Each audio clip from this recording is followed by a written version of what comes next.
Good morning, Ms. Mkhwanazi. Good morning, Chairperson. Chairperson, we are ready to proceed. Our next witness has indicated that she will take the oath. Good morning. Good morning, Commissioner. Please state your name for the record, full name. My name is Kelebogile Tepa. Do you swear that the evidence you are going to give is the truth, the whole truth, nothing but the truth? If so, please raise your right hand and say, "So help me God." So help me God. Thank you.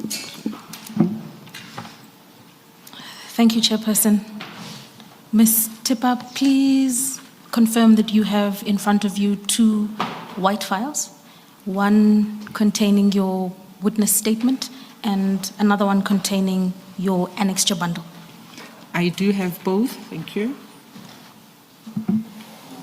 With respect to the file containing your witness statement, please confirm that that is your witness statement It is indeed my witness statement, and that it was prepared for purposes of the evidence you intend to give before the Commission. that is correct. Can I ask you to turn to page 27 of your witness statement, please?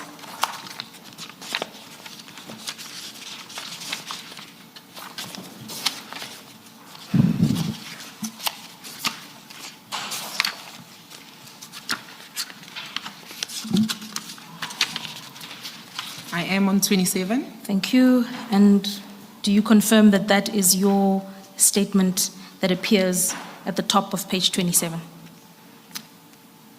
My signature, Your that's signature, correct. my apologies, that That's appears. correct. Thank you. Do you confirm the correctness of your statement and stand by its contents? That's correct. Thank you.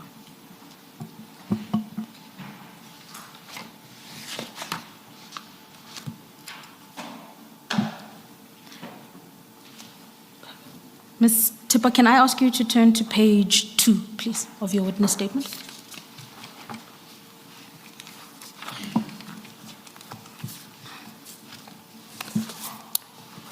And can we begin with paragraph 1 on page 2? And I ask you to read that into the record, please. I am an adult female police officer in the Ekurhuleni Metropolitan Police Department, EMPD. I hold the rank of a lieutenant colonel. Prior to my deployment to my current station, I was the EMPD spokesperson and head of the media and PR unit. Excuse me, that would be head of the EMPD media and public relations unit. The facts set out in this statement are within my personal knowledge unless otherwise stated or indicated by the context. To the extent possible or feasible, I will attach any documents I rely on in substantiation of affirmance I make. Ms. Tippa, immediately thereafter, you'll see a heading titled Background or Service History. That is paragraph 4 of your statement. Please share very briefly with the Commission your service history at EMPD.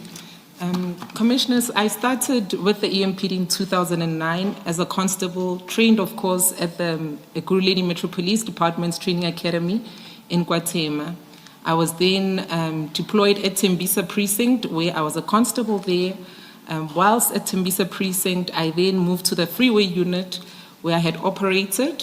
From the Freeway Unit, I was then seconded to the Training Academy as an instructor. Whilst an instructor, I was appointed and promoted to an inspector in 2014. I then continued the services within the Training Academy, and furthermore, I was further promoted in 2019 as a superintendent. I was then deployed at the Winnie Mandela Precinct Station in Tembisa, where I was a shift commander. And whilst there, I had completed my LLB and identified by the director of the region, who had then taken to maybe celebrate the fact that I had acquired this and said, you know, she'd much rather refer me to an office where I would be more helpful. And she then referred me to the office of the Deputy Chief of Police, then who was Commissioner Mzolo. Commissioner Mzolo then referred me to the office of the Chief of Police, and that's where I had been working and being Chief Mabiyeye. During my time in the EMPD, I was again the commander for the VIP unit, and this was amongst others responsible for the conveyance and the protection of the city manager, Dr. Imogen Mashazi. So in 2021, I was then appointed the first female spokesperson of the department, which is still my designation, only that I am redeployed to the OR Tambo International Airport as precinct commander there. Thank you. Thank you. And attached at paragraph 7 of your witness statement is your CV marked KX1. Can you confirm that? I do confirm it, Commissioners. Our next heading then relates to an overview of your role as spokesperson at EMPD. Can I ask you that you tell the Commission what your duties as a EMPD spokesperson involve? So the duties as the spokesperson would be, in essence, dissemination of information by the department. You know, being a spokesperson, you speak on behalf of a department where the Chief of Police is accountable to same.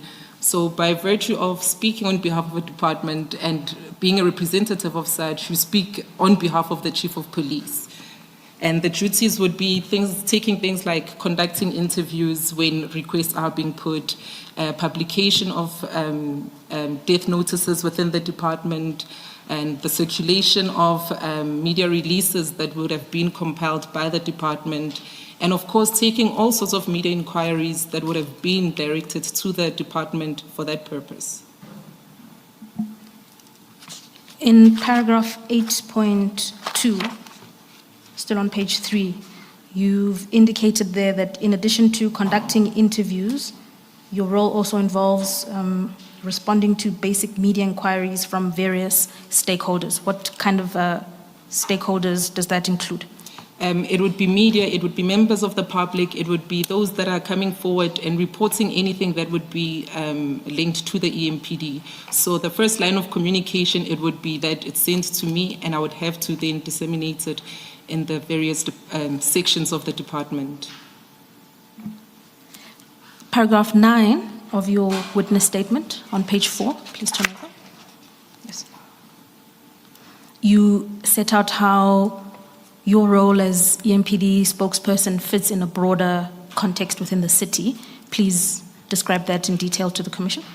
So the city of Ekurhuleni does have a communications and brand management department, and those are the custodians of communications within the city. And furthermore, from the policy that has been drafted, they had made provision for 4 sections or 4 departments within the city where spokespersons are appointed. We are now talking the Ekurhuleni Metro Police Department, where I'm assigned to and speak for the department.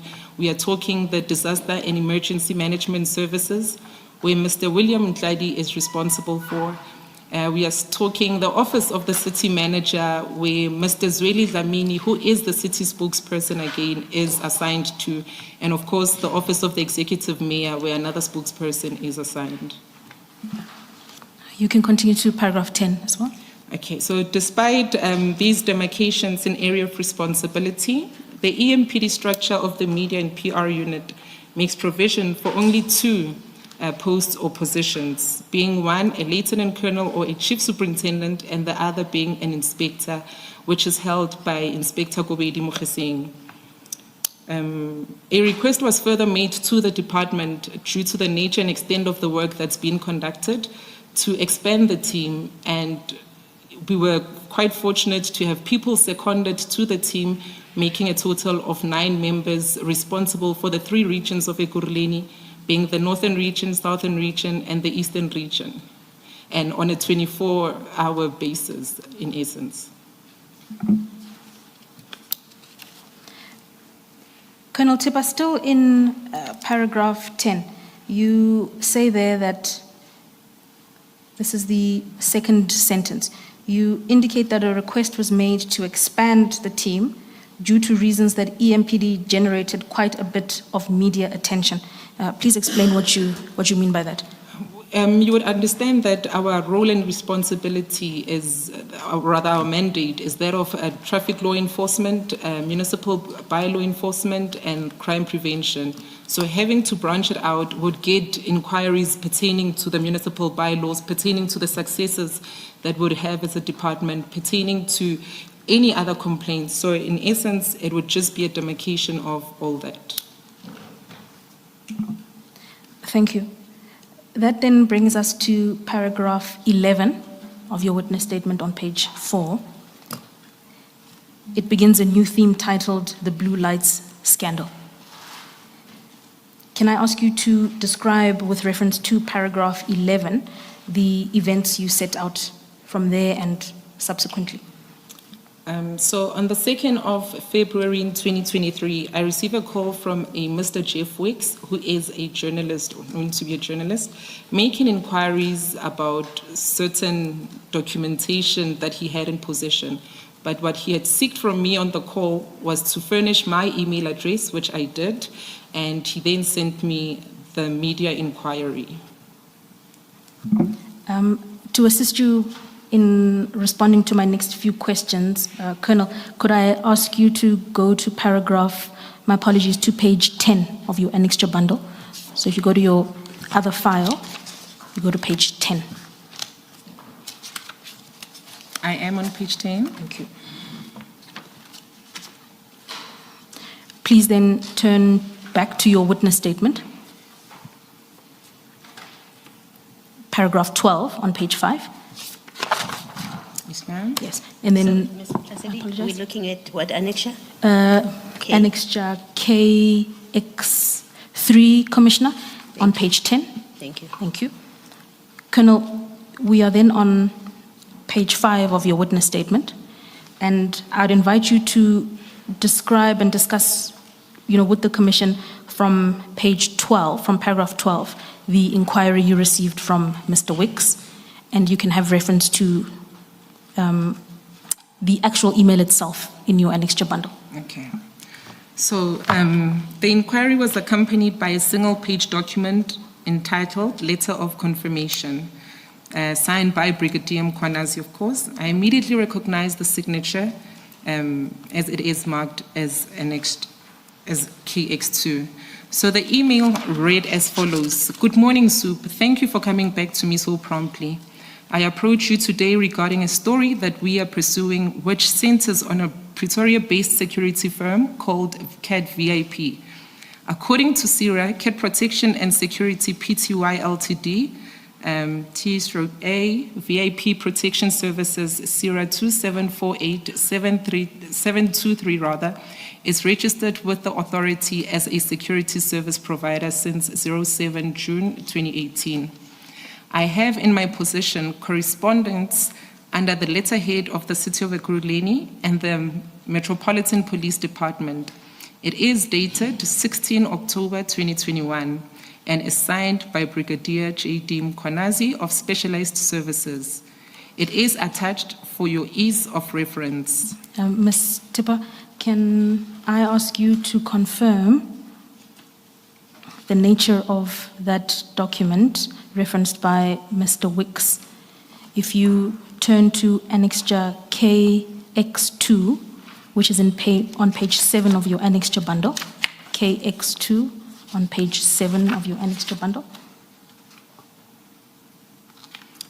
Yes, so I had received this as an attachment to the email. So the letter reads, to whom it may concern, from J.D. Mkhwanazi, Acting Deputy Municipal Police, Commissioner / Brigadier, Specialized Services. It is, of course, on an EMPD and City of Ekurhuleni's letterhead. It reads, date 16 October 2021, letter of confirmation. This letter serves to confirm that the Ekurhuleni Metropolitan Police Department, EMPD, under the command of Acting Deputy Municipal Police Commissioner / Brigadier J.D. Mkhwanazi of Specialized Services has an endless working relationship and memorandum of understanding with CAD VIP to assist EMPD officers in any VIP protection and security services in and out of the city of Ekurhuleni. Thank you. And in the remainder of the letter, the writer sets out certain vehicles. Do you see those there? That is correct, And how many vehicles are listed there? There are 7 vehicles listed. At the bottom of that page, please inform the Commission what appears at the bottom of that page on page 7. What appears at the bottom, it is the signature of J.D. Mkhwanazi, also the acting Deputy Municipal Police Commissioner / Brigadier. Thank you. Colonel, if we go back to your witness statement, in the final sentence of paragraph 12, where you were, paragraph 12, you say there that when you looked at the document entitled Letter of Confirmation, the document we just had regard to now, Yes. you say there, I immediately recognized the signature. Please describe to the Commission why you said that. Commissioners, you would understand that as part of my process and experience within the EMPD, I had worked under specialized and operations where the commanders would be responsible for signing various documentations. It'd be operational plans, our timesheets, and various other communique within the city. So it was easy for me to identify and recognize such a signature. Still on page 5 of your witness statement, in paragraph 13, you share more details about the inquiry from Mr. Wicks. Please continue. So paragraph 13, Mr. Wicks also shared 2 video clips via WhatsApp, that is to my number. The videos had been circulating on social media and involved a woman subsequently identified as the wife / partner of Mr. Vusimusi Madlanga, who was seen being ferried to the airport in a vehicle ostensibly linked to the EMPD and fitted with blue lights. The said lady then posed with the caption, #MamaCat with the letter N, her fleet. Please continue. To properly respond to the inquiry, I then approached Commissioner Spies.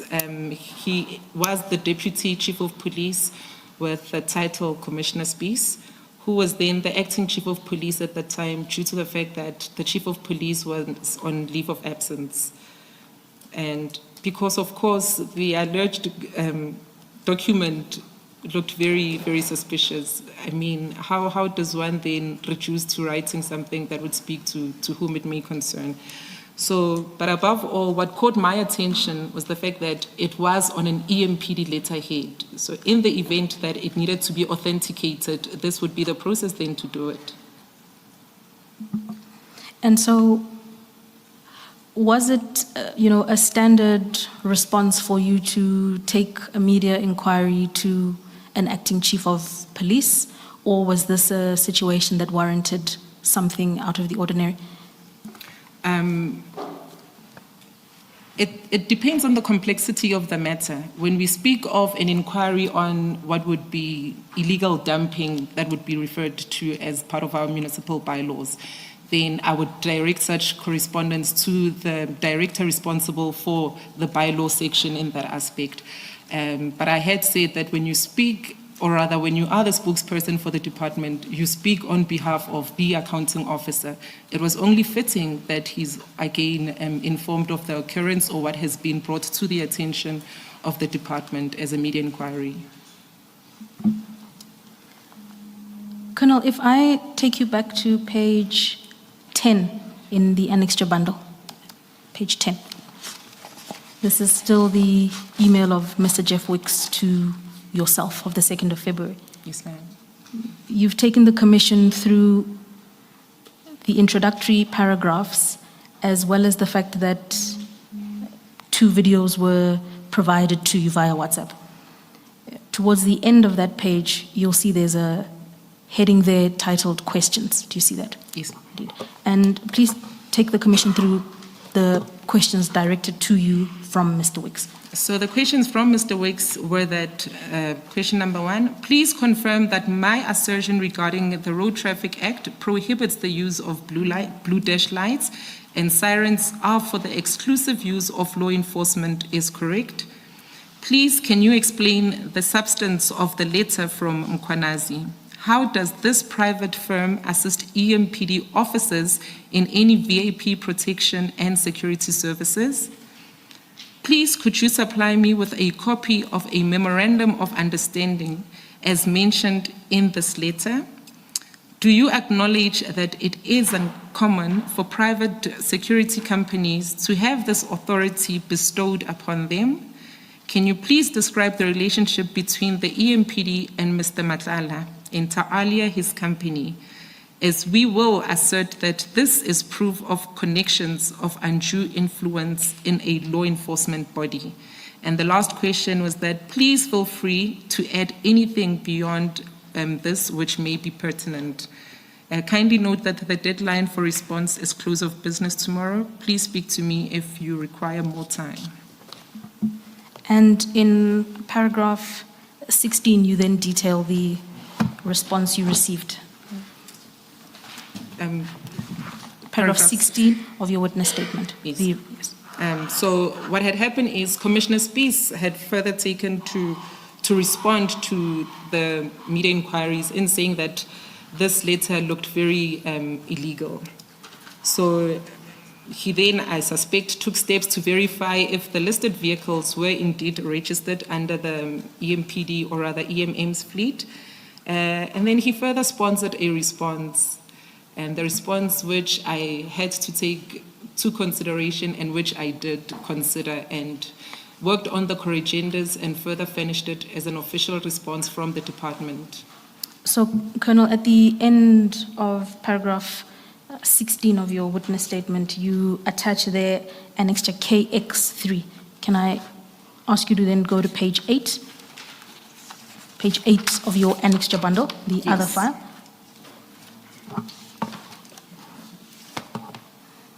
So you'll see this is the same annexure we were working from. We're just moving backwards.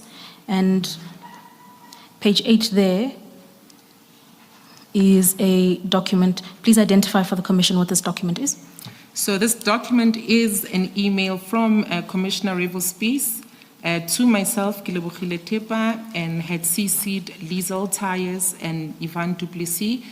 Liesel Tyres being the PA, the Office of the Chief of Police, and Ivan Duplessis being the staff officer. And again, also CC'd Henny Erasmus, who is head of our internal affairs unit. And where it had said that the subject was, of course, being request for comment, News 24 investigation. So when you have a look at that email, which you say is the response to you from Commissioner Spies, is that correct? That is correct, Commissioner. Please read for the Commission what that first opening sentence is in his email. So what he had reduced to writing as his response, the first opening line is, this is an illegal letter stroke decision. And then he further states that he will then refer, it reads, I will refer it to Lieutenant Colonel Erasmus for proper investigation. And he makes further submissions in saying that no civilians can be allowed to impersonate police officers at all. And the fact that this letter was actually issued assists these private individuals in committing the crime of impersonation. It is thus part of the crime. I have addressed the query, but it needs to be properly ventilated and confirmed with maybe Deputy Chief of Police, Mzolo, as well. There are no formal MOUs, and the officers act out of their own personal conduct, according to me. Colonel Tepa, the remainder of this email from Commissioner Spies utilizes two colors. Do you see that? That's correct. There are 5 paragraphs there. Could you explain to the Commission what the purpose is of each of those separate paragraphs and the difference in the colors, what that represents? Okay. So what the color coordination is, that what is being captured as black, that would be the questions that Mr. Wicks had posed to the department. And what is inserted in red, it would be the responses that Commissioner Spies had provided for consideration.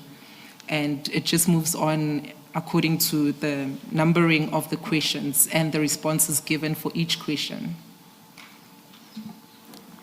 And if you stay in your annexure bundle, but you turn to page 9, still in your annexure bundle, you turn to page 9.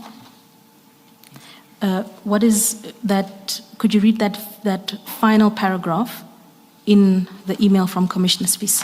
It says, "Can I therefore?" Could you read that? Okay, it reads, "Can I therefore request that this not be divulged yet in order for us to investigate this matter urgently before the evidence is being removed or destroyed.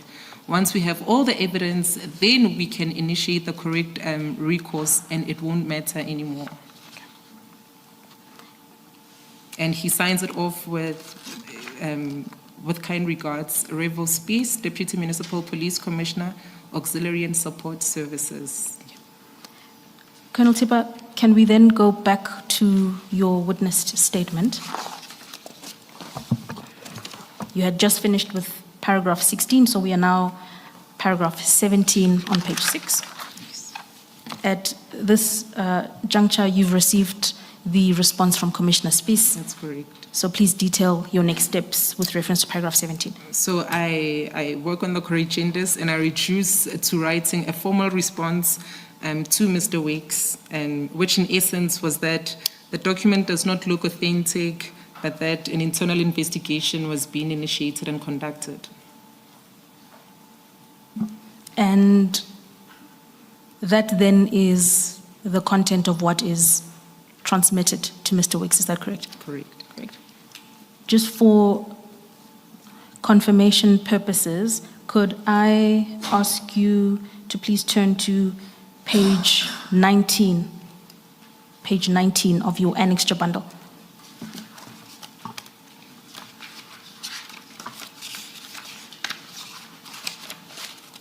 I am on page 19.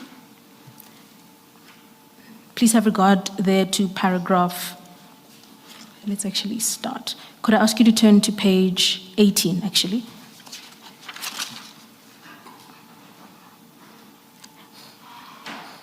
And read that heading in bold to the Commission, please, at the top of page 18. The top of page 18, it is a statement under oath in English of Gilebogile Tepa. And this is a statement you prepared for what purposes? This was part of what would be investigation into the allegation. Indeed. And then could I ask you to turn to paragraph 4 of that statement? Paragraph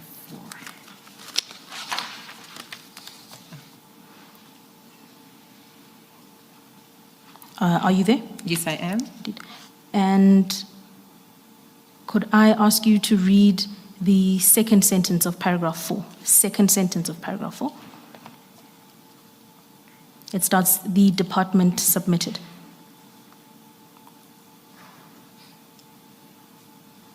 Yes, the department submitted the responses to the media house, responding to the questions posed. The department furnished the following responses in verbatim. Thank you, Colonel Tipper. Commissioners, at the time of preparing Ms.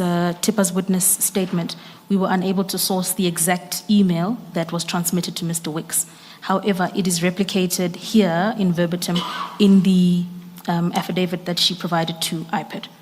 And do you confirm the correctness of that? I do confirm the correctness. Thank you.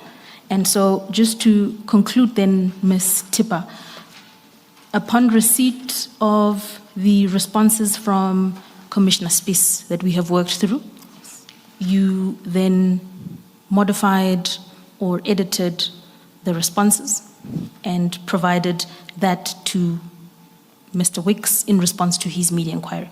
That is correct, Is Commissioner. that a reflection? Thank you. Could I then ask you to turn back to page 6 of your witness statement, page 6?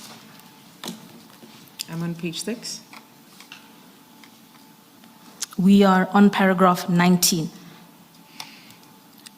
So after you submitted the response to Mr. Jeff Wicks, what were any further developments thereafter? On the 8th of Feb 2023, I received another email from Mr. Wicks, again inserted, and I would read it into record, which said, good morning, Chief Soup. Please see brief follow-up questions below as regards the memorandum previously sent to you. It is my information that the following vehicles are registered to the EMM, Ekurhuleni Metro Municipality Fleet. And he listed 3 vehicles there with the registrations: Delta Lima 03, Hotel Golf Papa, Juliet Papa 35, Juliet Whiskey Golf Papa, Bravo Zulu 99, Charlie Kilo Golf Papa. And his 2 questions that he posed to the department was, number 1 being, are these EMPD vehicles? And the second was, have these vehicles ever been allocated to EMPD? And then he closed it off with, please, may I have the first round of responses today and these tomorrow. Many thanks. Thank you. And when you turn over the page in your witness statement, when you turn over the page at paragraph 20, you attach an annexure KX5, which reflects the contents of what you've just read. Do you confirm that? I do confirm, Commissioner. Thank you. What then was your response to this follow-up inquiry from Mr. Wicks? I had remembered that I had forwarded to Commissioner Spies for further handling, but furthermore, that, you know, as the EMPD, we do not have, or rather, we don't reside with the powers of checking the fleet of the EMM, and that is the sole responsibility of the Transport Department. So within all vehicles that are under Ekurhuleni municipality, they are controlled from the Transport Department, where there's a proxy who has been assigned for the administration purposes of the said vehicles. So it wasn't anything that was easily accessible for me at that stage, but I would, of course, resorted it to explaining that element to him, that it's not information that I have in possession. And can I ask you to have regard to what is contained at paragraph 21 of your statement? Yes. The second last sentence in paragraph 21. It starts with, I directed thee. Do you see that? Paragraph 21. Paragraph 21, yes. Yes. Could you address the commissioners with respect to that? Okay, so the information sought in relation to the vehicles was not easily accessible, as the Transport Department Fleet Section is responsible for the management of all EMM vehicles. There is one proxy allocated for the city's fleet named Mr. Christine. I directed the further inquiry to Commissioner Spies, but I don't recall whether I had obtained responses to these further inquiries or questions. And to your knowledge then, when did the Blue Lights story by Mr. Jeff Wicks break? When did the story come out? So in Feb, he was busy doing the media inquiries, and I think early in March, between late Feb, early March, that's when the story broke and it drew such traction. Please continue from paragraph 23 and tell the Commission about the impact of the story and the response, if any, from your office. The story was indeed massive, and I received more media inquiries. The consistent theme was what was the outcome of the investigation into the conduct of Brigadier Mkhwanazi, and what steps did the department intend to take in respect of consequence management. Please proceed. The media and PR unit, as I had explained earlier, constituted members, about 9 members, as media liaison officers. I had taken this story on as the head of media and PR by virtue of the complexity that it came with it. And then from me having initiated and having received the inquiry, I just continued with further inquiries, which I would get regular queries again from various media agencies and news agencies. We're talking the likes of your News 24, IOL, so it's Daily Sun, the likes. And Of the members of the media and PR unit who handled the TV or the radio interviews and who, took on the task of responding to the further inquiries that you describe in paragraph 24? We haven't responded as a department to further inquiries. Yes, because at that time I would have informed the office of the city manager that let's have a consolidated type of approach when having to respond to such things. Okay. If you have a look at paragraph 24 of your witness statement. Yes. Yeah. In the last sentence, you say, I regularly received queries and follow-up questions from various news agencies. Do you see that? Yes. Then, were these queries and follow-up questions ever responded to? And if so, who handled the responsibility of responding? I would direct them to the office of the city manager, that the city's spokesperson takes charge of it. Because now they're making inquiries on matters that wouldn't fall within the competency of a department. We are speaking human resource related matters as to issues of discipline. What steps is the department taking? It wouldn't be the prerogative of the department, but that of human resources. Colonel Tipper, can I ask you to expound further on what you just said with reference to paragraph 25 and 26? So if you turn over the page, your witness statement, page 8. Yes. And you just explain to the Commission a little bit more about what you just said about the competencies. Being a spokesperson for the department, I speak for the policing leg of the Metro Police Department. And Zweli, who is responsible, or rather is the spokesperson for the city of Ekurhuleni, will then be better placed to respond to questions that are HR related, transport related, department related, but mine was really restricted to the policing leg of the city. And if you have regard to paragraph 25 Yes. of your witness statement, the last sentence of paragraph 25. Yes, it reads, I suggested that EMPD as well as the office of the city manager issue a comprehensive response. That whatever information the office of the city manager would seek, as a department we are able to provide, and that her office then takes charge in responding to what would be the human resource element of it, the transport department element of it, because it's nothing that the EMPD is having jurisdiction in that regard. With reference to paragraph 26 of your witness statement, what was your motivation for proposing a joint statement between EMPD and the office of the city manager? Above anything else, it would be that which would be conflicting statements coming out from the same institution, dealing with the same matter, but yet there would be conflict with the statement. And that, again, the questions were rather technical and required further engagement with other departments that I wouldn't be able to acquire, and that the office of the city manager would be better placed. And this again, the questions required technical response, and the office of the city manager could quickly assist with directing that a proper response be obtained from various agencies like Fleet, HR, etc. And above all, again, the seriousness of the issue also warranted a response to handle any further inquiry. Thank you, Colonel. What then was the response to your proposal? I was told to back off. I was told to back off and allow the office of the city manager to handle further media inquiries. And who told you to back off? I was informed by the spokesperson for the city of Ekurhuleni, Mr. Nhlanhla. And so after the direction that you allow the city manager's office to handle any further inquiries as they relate to the blue lights issue, what was your sense of their response? Please tell the Commission what you considered their intervention.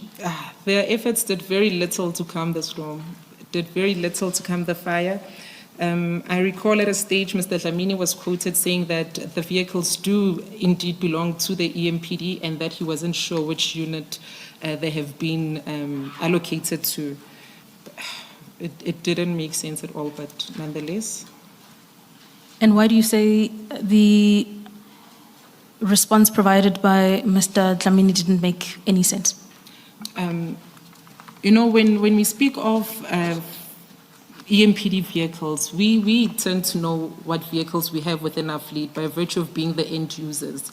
So under no circumstance can you come with a V-Class and claim it to be an EMPD vehicle. We know the type of vehicles we have as operational vehicles, and those allocated, of course, to our VAPs under protection unit. And just as a question of clarity, then you say in paragraph 29, the use of black BMWs, the type as identified by Mr. Wicks, were restricted to VIPs. Do you see that? That is correct. And not law enforcement over the page. That is correct, Commissioners. So under no circumstance would you find a black BMW within the city of Ekurhuleni doing law enforcement. That is the same vehicle that would never stop vehicles and enforce traffic violation or anything of that sort. But they are directed solely for the purpose of the conveyance of our principles within the Ekurhuleni municipality. That would be the executive mayors, the MMCs, and other city officials. Your last sentence in paragraph 29, it's at the top of page 9 of your witness statement. Yes. Oh, yes. Therefore, the lady in the video could not lawfully be ferried in such a vehicle as she was not an EMPD employee, let alone a VIP that we would know of. And is it therefore correct that, in your view, the response provided by Mr. Dlamini didn't make sense when considered against how the EMPD typically uses the vehicles there? That would be correct. Colonel Tipper. Sorry, Ms. Mkhwanazi, so far, Ms. Tipper, Colonel Tipper has not told us what vehicles Mr. Wicks was inquiring about, and so that paragraph 29 that refers to BMWs does not have a context. Perhaps you should have the witness speak to page 7, at least, which is the letter that she says came with the inquiry, just to list for the record the model of the vehicles that Mr. Wicks was inquiring about. Thank you, Commissioner. Colonel Tipper, could I ask you to turn to page 6 of your witness statement? Page 7. Mine is 7. Oh, the witness statement, yes. Okay. Paragraph 19. I'm there. Are you there? And just to remind you, this is the email of the 8th of February that was sent to you by Mr. Jeff Wicks. Do you see that? That is correct. Thank you. And inside the body of the email, there is some introductory remarks, and there is a list of certain vehicles registered to EMM. That's what is provided in the email. That is correct. Okay. Could I ask you, with reference to the 3 vehicles, do you see them there, the 3 vehicles? Yes, to describe the types of vehicles that were referenced there. The types of vehicles referenced here, I'm not privy to that information. I'm making reference specifically to the video that has been sent by means of WhatsApp to me, where you would see these vehicles being displayed in such a manner where you are able to identify the make and models of such vehicles. Thank you, Commissioners.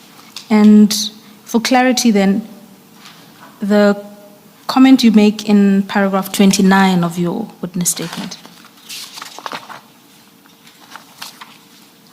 concerning the use of black BMWs, do you see that? Okay. Great. Yes. Your evidence then is that your comment there doesn't reflect the content of Jeff Wicks' email on the 8th of February. Is that correct? That would be aligned, because it's a follow-up from the initial email sent on the 2nd. So it would be everything inclusive, and that which has been of a physical, tangible thing to be seen by me was the video that has been sent via WhatsApp. And that was when I was able to identify some of this fleet of vehicles.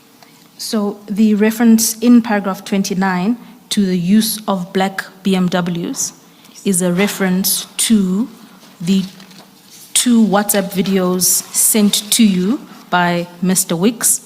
Is that correct? That would be correct. On the 2nd of February, as described in paragraph 13 of your witness statement. That would be correct, and leading into the further inquiries. So in essence, I wouldn't be in a position to, like I said, that would be the sole responsibility of the Transport Department under the Fleet section. Thank you, Colonel. Colonel Tipper, could I then ask you to turn back to page 9 of your witness statement? On page 9? From paragraphs 30 to 32, you set out the aftermath of the blue light story. Could you detail those events to the Commission, please? So from paragraph 13, at that time, it became increasing clear that the story was not going to die down. And then in March or April of 2023, I learned that Commissioner Spies had by then referred to the matter for an internal investigation under the administration of Lieutenant Colonel Annie Erasmus. This was again attached, it was one of the recipients who was CC'd in the initial response. So the outcome of that process was never communicated with me as the spokesperson. And then I came to know that Brigadier Mkhwanazi was suspended and at a later stage returned to work after the 3-month suspension. Please proceed to paragraph 32. You know, though time had passed and there has been other developments within the country, but this Blue Light Blazer story just kept gaining traction for whatever reasons. And, you know, it continued to grow legs and, you know, it made news every time that there would be further developments. The media attention flared up at the news of Brigadier Mkhwanazi's suspension, but above all, his return back to work. Colonel Tipper, that then introduces a new theme under the heading My Engagements with IPID. That is paragraph 33 of your witness statement. Yes. Can I ask you to tell the Commission about your engagements with IPID from paragraph 33? So during May and June of 2023, I was approached by a Mr. Kulu, who introduced himself as an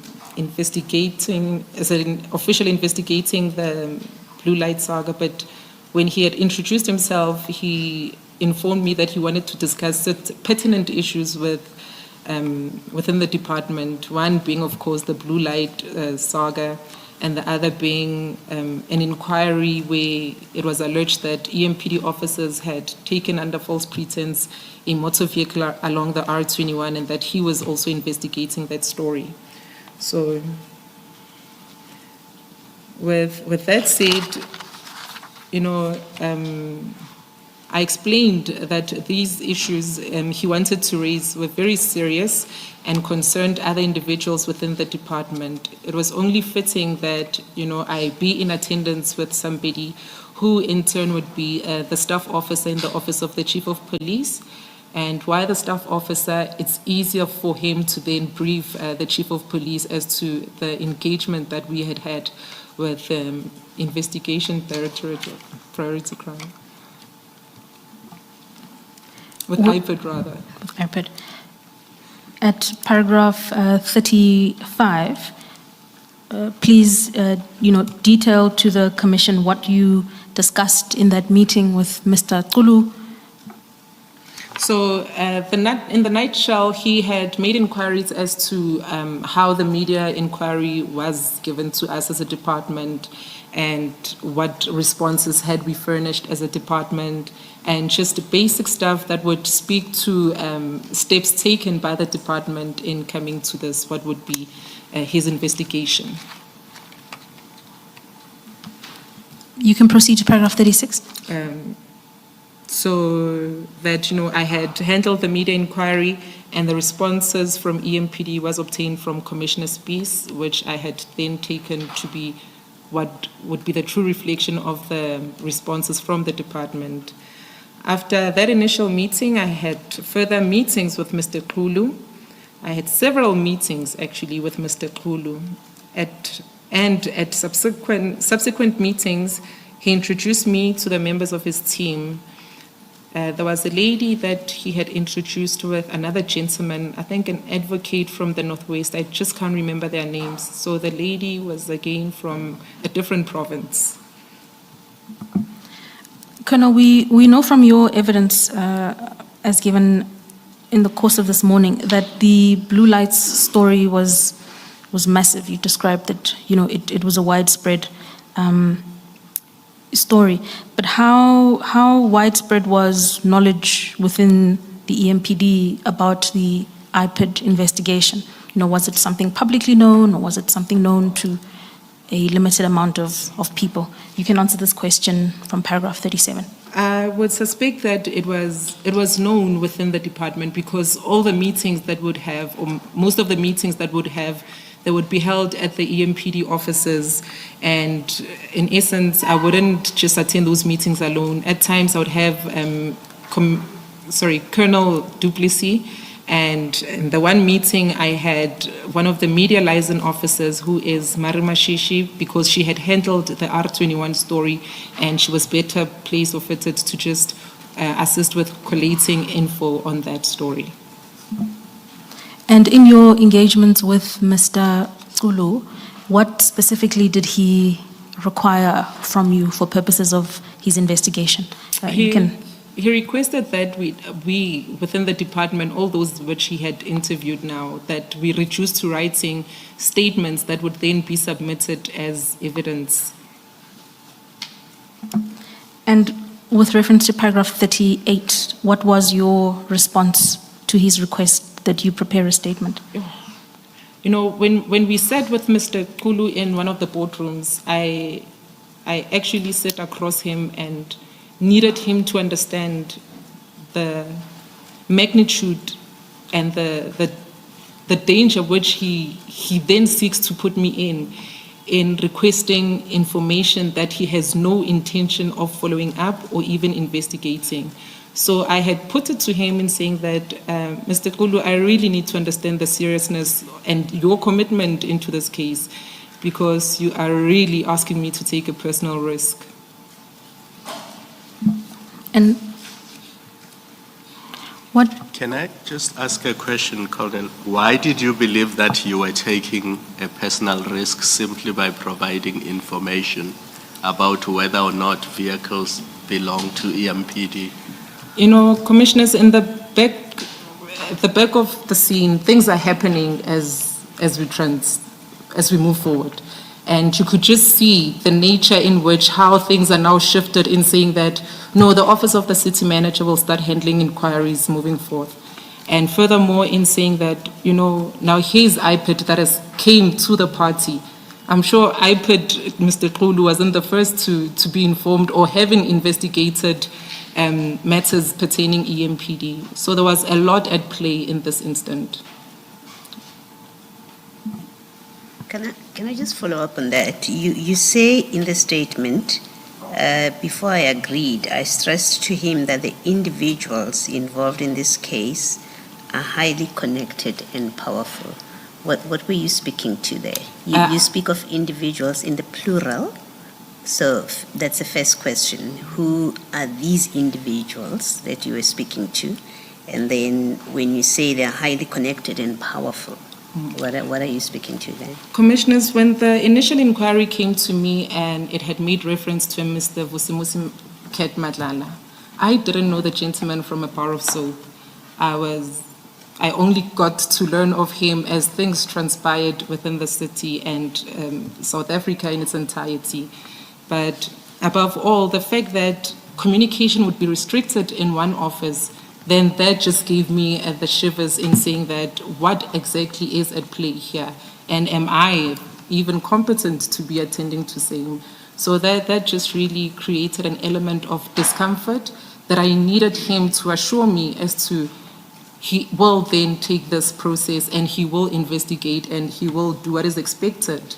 Because, you know, in my opinion, there are certain IPID members that we know who are just captured by a certain system, and it's not a place for me to indulge in that, but it's just things that we know by virtue of being law enforcers.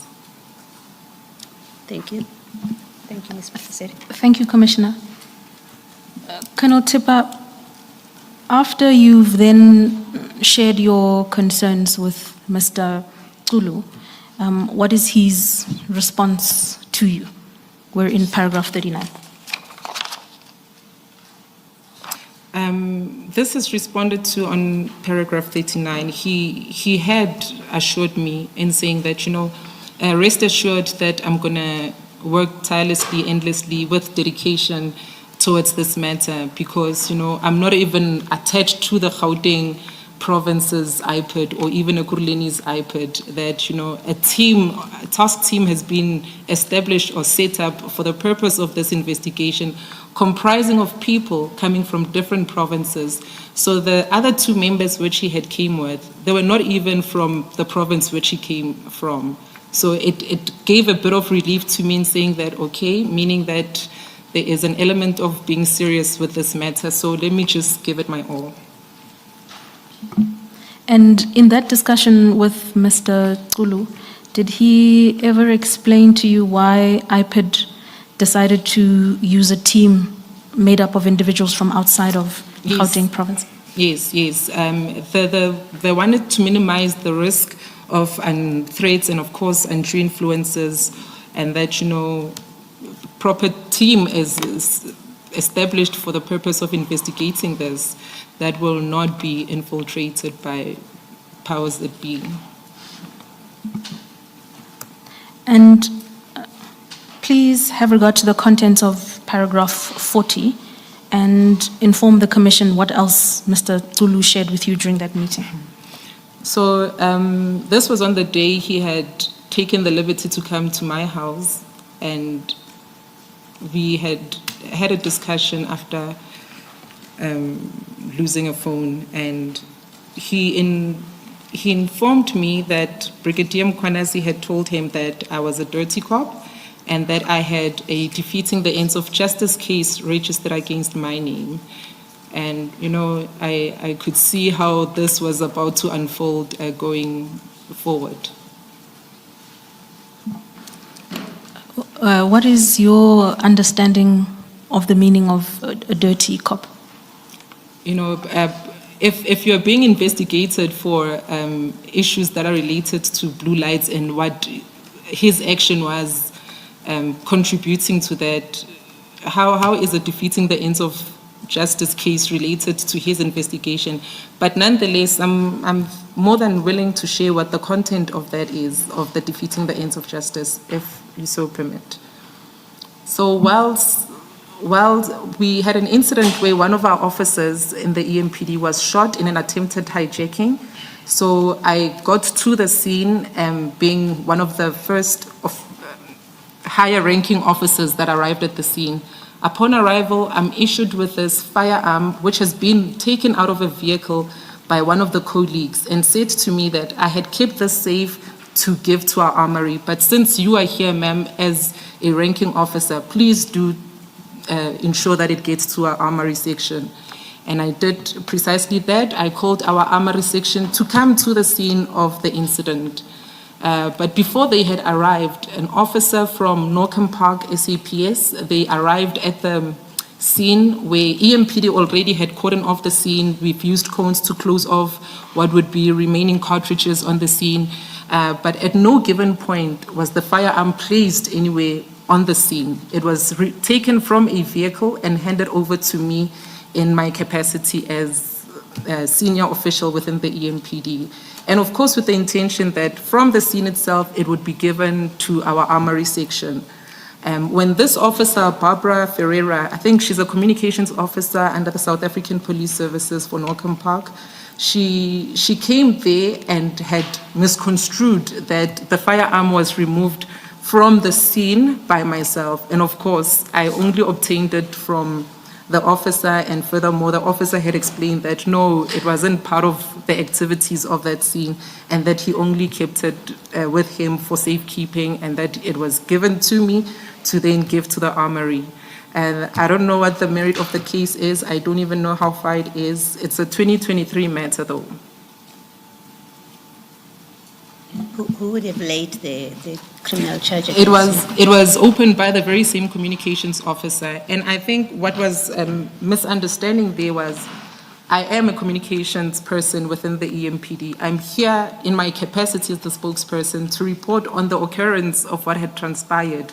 But when she comes as from the South African Police Services and having to want to make communication and just politely declining that, then it just became something of ego-testing fights that was very unnecessary. Thank you, Commissioners. Colonel Tipper, please then just update the Commission on what the status of that criminal complaint is, as you know it. It's unknown to me. The last we had met up with the investigating officer, Van Veek, also aligned to the Northam Park detective section. We had taken warning statements. What is the outcome thereof? It's unknown to me, Commissioners. And in paragraph 41 of your witness statement, paragraph 41 on page 11, you set out some comments or reflections there in light of what Mr. Tsulu disclosed to you. Please share those. Yeah, it became quite clear that Brigadier Mkhwanazi carried ill wills and, will do anything to discredit anybody who then comes forward and has to reduce to writing or even give statement as to the occurrence of what happened with the Blue Light saga. And furthermore, I think what disturbed Brigadier Mkhwanazi then, it is the fact that how I chose to handle this media inquiry, having to had sent it to the acting chief as opposed to maybe just making him aware of what the developments were within the department. And if you turn over the page, you go to page 12 of your witness statement. In those last two paragraphs of this theme, please detail to the Commission any further developments after that meeting with Mr. Tsulu. No, I didn't get any feedback from Mr. Tsulu, but it would be a continuous checking in on how far are we, is there anything. So there was a point I remember where Mr. Tsulu was promising imminent arrests, to say that, we're almost on the verge of completion and there would be arrest effected, and as such, just hang 10. But it then became clear that there were 3 individuals whose assistance was critical in this investigation. That would be myself, for the role which I had played by virtue of receiving this media inquiry and forwarding it to Commissioner Spies without notifying or involving the Deputy Chief of Police Operations and Specialized Services and or the Brigadier himself, who is the man in question. And again, Commissioner Spies, who had then taken the stance in referring this into an investigation through our internal affairs, and furthermore, Ivan du Plessis, who was then responsible for critical documentation in the Office of the Chief of Police as being the staff officer, and furthermore, the role that he had played in facilitating the information sharing sessions with the IPID. Thank you, Colonel Tipper. You are now at paragraph 44 in your witness statement.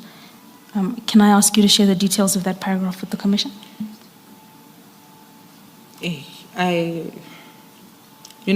it was only later then that I had discovered that this is going to have some effect on me and that I was going to get some blowbacks rather, for the role which I had played.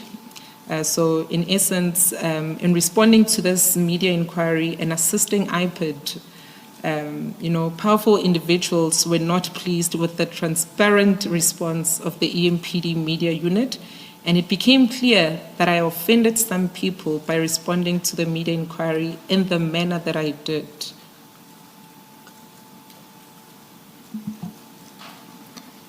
Can I then ask you to have regard to paragraph 45 of your statement? Yes. Under the new subheading there. Can I invite you to share with the Commission what you experienced in July of 2023? So in July 2023, it was the day of my first attack. It was a Saturday morning, I remember. I woke up to go to the cemetery where my late mother was. And I also had a relative who had recently bought a car. So I had taken that vehicle and made a turn at the Bredell Cemetery. And coming back, I was well within where I live, the street that I live in Tembisa. I was sitting with a neighbor who was on the passenger seat. And 3 men came up to the vehicle that I was in.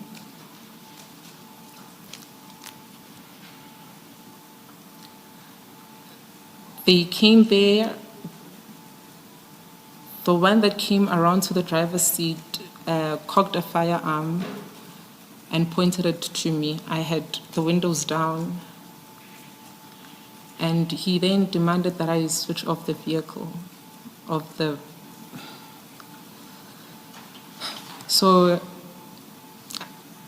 he put his hand in to try and reach for the keys on the ignition, but it's not the kind that you start manually with the key, it's those press buttons. And there was a lot of things that was being said.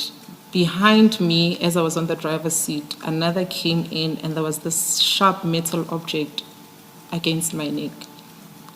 Initially, I thought, yes, a knife that's going to slit my throat, only to discover that that is a firearm. And that, I think what hurt me the most with everything that was said at that point, it was then, it is things that are work related. And the fact that, they want a phone from me and the information which they want, and the fact that they would be, sorry, commissioners. I was hit on the head with a firearm. The accosters shoved me to the side of the passenger seat. They got into the car and they drove off. They drove past my house, and I could see my neighbor who's literally looking inside the vehicle to identify who the drivers are. Ms. Tipper, should we take a short adjournment for you to compose yourself, perhaps? Please, Commissioner. Let us adjourn. You will please indicate to us, Ms. Mkhwanazi.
Mr. Tipper. Let's continue if you can. Thank you, Commissioner. Thank you. Thank you. As I had stated that sometime in July 2023, it was on a Saturday where I had gone to my late mother's grave, situated in Bredell, and on my way back, I had parked just in the street that I live in. I had a neighbor who was sitting on the passenger seat when three accosters, came to the vehicle that I was driving. The one came onto the driver's side. The one sat behind me at behind the driver's seat, and the one had caught in, or rather closed in, the passenger that was sitting on the side. And after seeing that firearm, and when you work with firearm, you think that you have it under control up until it happens to you. So he cocks a firearm, points at me, and then he reaches to switch off the ignition, but he cannot because it is those push-start button vehicles. And he instructs me right then, go to Timimoto. Timimoto meaning switch off the car. I'm very confused. I'm puzzled as to what is happening. Am I being mugged? Are they taking something? What is it that they want, these people? So the three guys, the one that was sitting on the passenger side, they then take him to place him at the back seat. And I'm now being shoved to sit on the passenger seat, where the one that had cocked the firearm initially then gets onto the driver's seat. They then drive off with us, but in the vehicle there's only four of us. As to where the third person had gone, probably back to the vehicle that they had came in. And so they drive the car past my house, and the entire time, things being said, it's things that, they would want information on the phone. It's things that, I'm a problem at work. I'm wondering as to say, how am I a problem at work?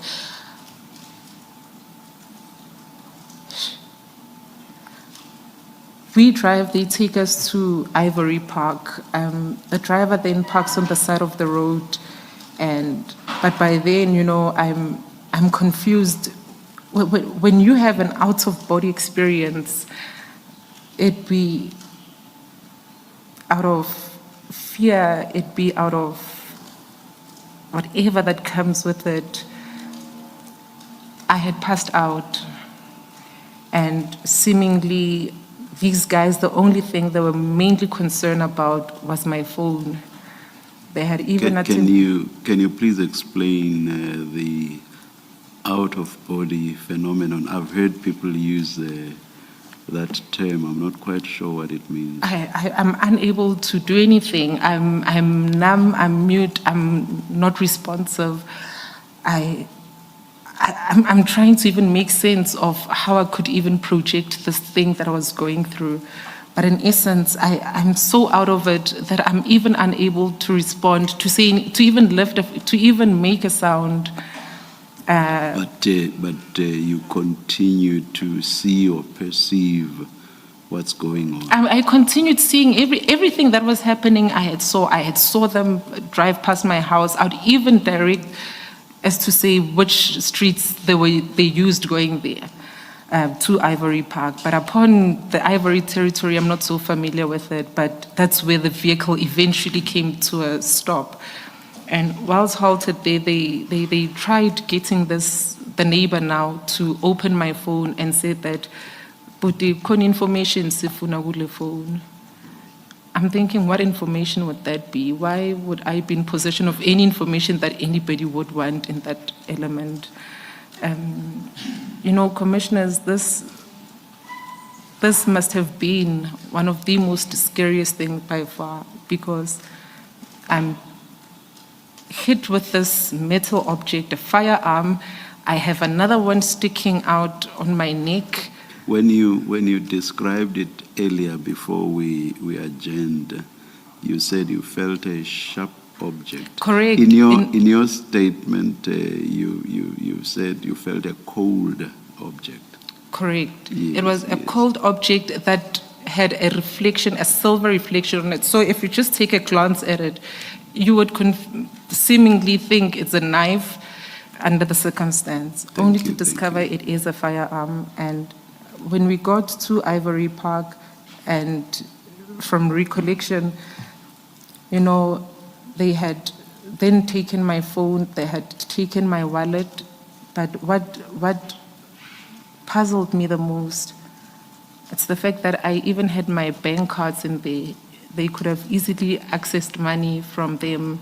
I'm driving a brand new vehicle that still had a temporary permit at the back that they could have taken. So what exactly do they want? They didn't come there for the car.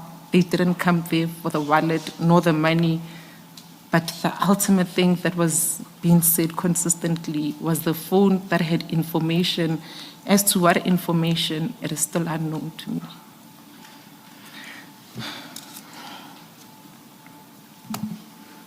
Thank you, Colonel. Perhaps you could continue from paragraph 55 and discuss what happened thereafter.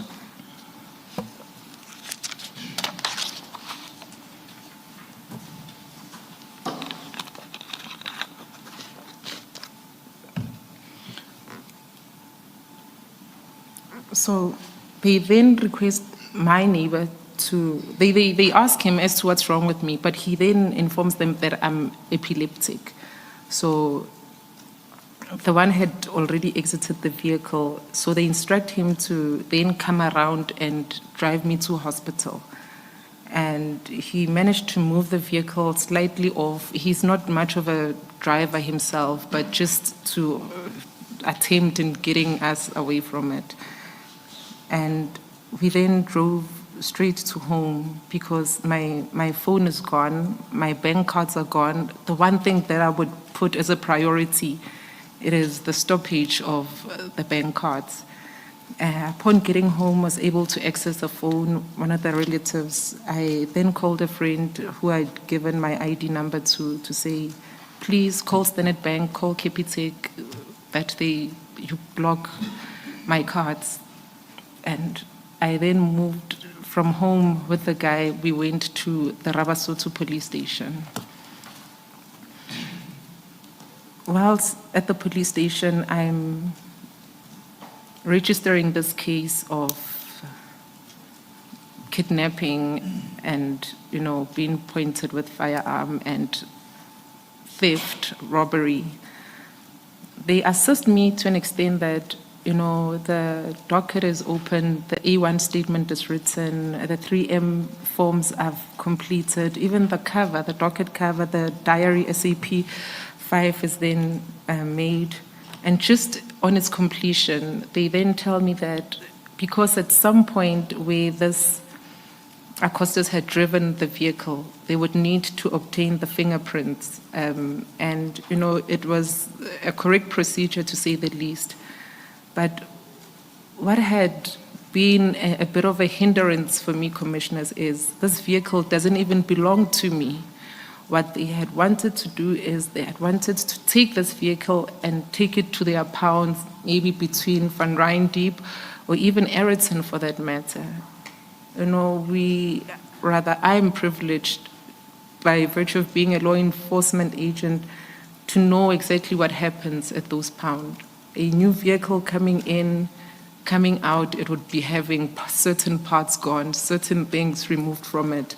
How am I then liable to things that wasn't my own making? I think it is the only thing that had directed me, or rather pushed me not to want to give in the vehicle for further processing. But I further suggested to the station and the guy that was assisting me, the officer that was taking the statement, to say, I do not mind if the LCRC is called to the station, that they process and take fingerprints at the station. But what would be a challenge for me, it would be that which would allow the vehicle to be taken to the SAPS 13 and be kept at their pound over a certain period due to the theft that happens there. And, sorry, Colonel, what is the LCRC?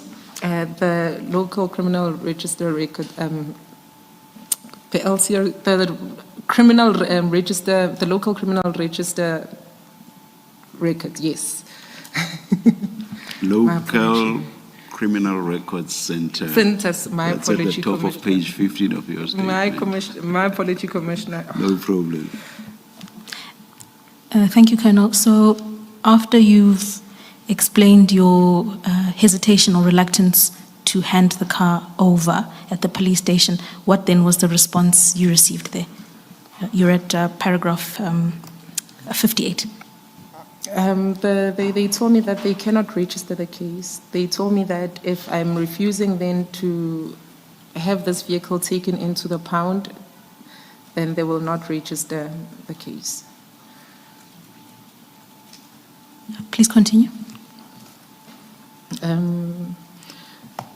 So are we on paragraph 55, you said? 59. 59, my apology.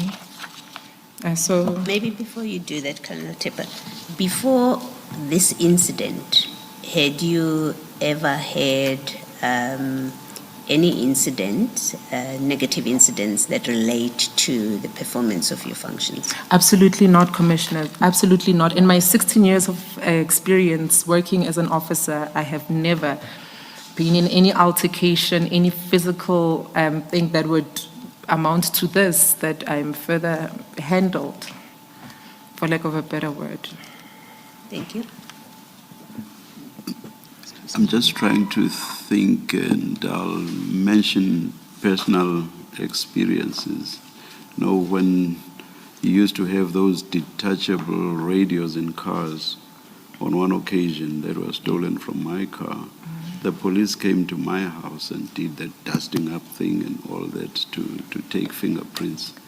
And You know- there was a second incident also involving my car. I forget what that was about. Again, the police came to my house and again took the fingerprints at my house. I'm just trying to understand why the police could not have gone to wherever the car was to do this, or have things since changed? Commissioner, it's still a confusing element for me, because as a law enforcement in my existence within the EMPD, in execution of my duties, I would recover vehicles. Part of the recovery would be summoning the LCRC, having a photographer come out to the scene, unless it would be with unfavorable weather conditions, that then they would request that, it be done at the station or even at the pound. But under no circumstance would they then say, let's take this vehicle to an SAP 13 pound for processing, whereas I know in my personal capacity that, these people do come out to the scene. And it wasn't even an instruction being given. It was a humble request to the SAPS and saying, please, the vehicle doesn't belong to me. If it can be processed at the station, I don't even mind waiting. I will do just that. But seemingly that wasn't the case. Thank you, Chairperson. So, in that last paragraph, last sentence at paragraph 58, you say they declined to register the case at that point, even though the docket was completed. Can you just speak to that a little bit? Because you seem to be suggesting that there was sufficient information to open a docket. Yes. So there was sufficient information. Already they had reduced to writing the statement I had deposed to them, and the fact that, here's an A1 statement that is existing. Here are the preamble statements, the diary that gets inserted into the docket, the nature of the crime that has been created, the elements thereof. But the only thing that was now a bone of contention was the physical object that they needed to impound. The docket was literally complete, Commissioner. I would believe that from that point, it would have gone to somebody for perusal, maybe a colonel of a captain of some sort, for perusal and just oathing, and then it was ready for processing. Do you mention this in your statement, this which you've just spoken to now, do you mention it because there's a particular point you want to make? And maybe let me ask it as a form of a question, that is it possible that you had this experience because the police officer that was assisting you may not have known that they could call the LCRC to come to the place, or do you think there was more to it? And if there was more to it, what is it and why do you think so? I honestly suspect that the officer wasn't courteous enough to even attempt.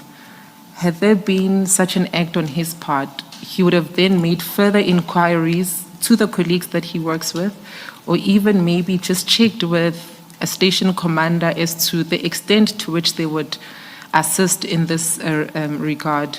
But of course, you know, I wouldn't go to an SAPS station as a complainant and further want to dictate or direct them as to how they need to do their work, as it would be expected that as an officer, I know what my duties and work is.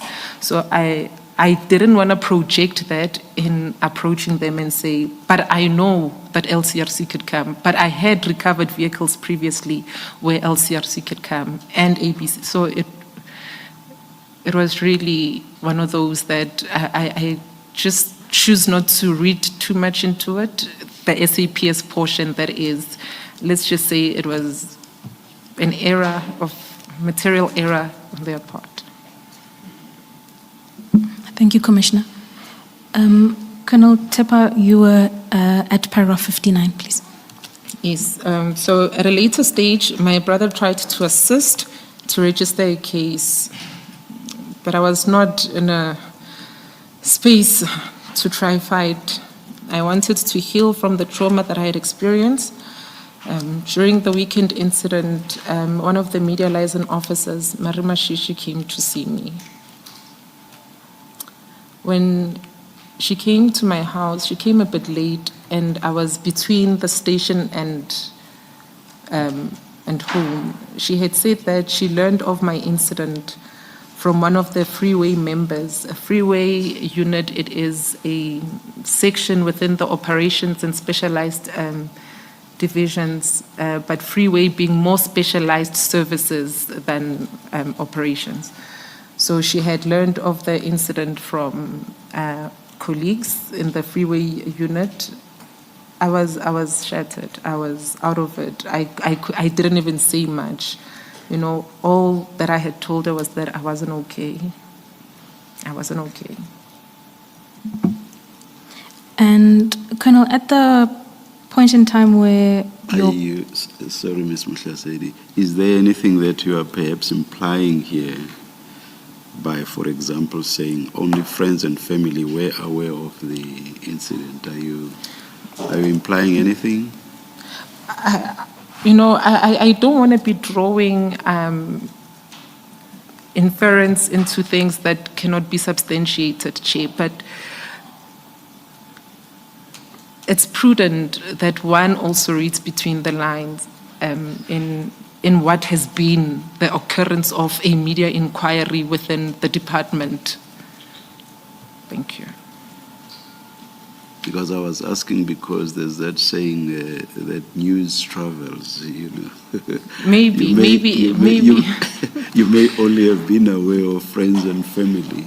Perhaps, the friends and family also have friends and families elsewhere. That's correct, Commissioner. Thank you, Chair. So, Colonel Tepa, when your colleague comes to see you at home, what was your engagement with her like, and what was your interaction with her? No, she came to check up on me, and she had said that she had heard of my incident from the freeway unit guys, and you know, what more can I say in that? If already something had just happened, and I think she when she had arrived, she had found me at the station and then said she'd wait for me at home. And that alone just creates a whole lot of disparities that, if questioned and properly ventilated, I'm sure dots and the domino effect will then happen.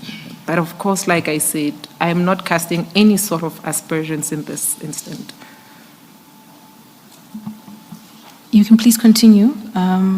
You're at paragraph 60 of your statement. So on the Sunday, I then informed the chief of police of what had happened, and of course the chief then implored that please look after yourself, and I must take some time off, and coming back to the office, I must then come see him. And please describe from paragraph 61 what happened when you did go back to the office. So going back to the office, I get to see Chief and further explain in full detail what transpired, and the fact that, I had believed it to be related to work because of the things the assailants kept saying to me. And, he seemed extremely sympathetic.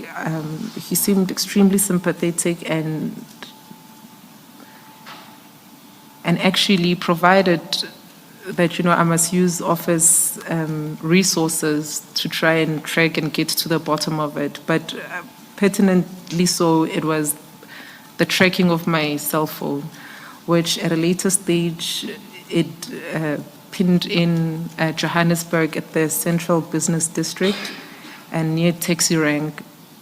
The chaos and the havoc that happens there, there's no way of getting the phone. I mean, who do you chase after at a taxi rank?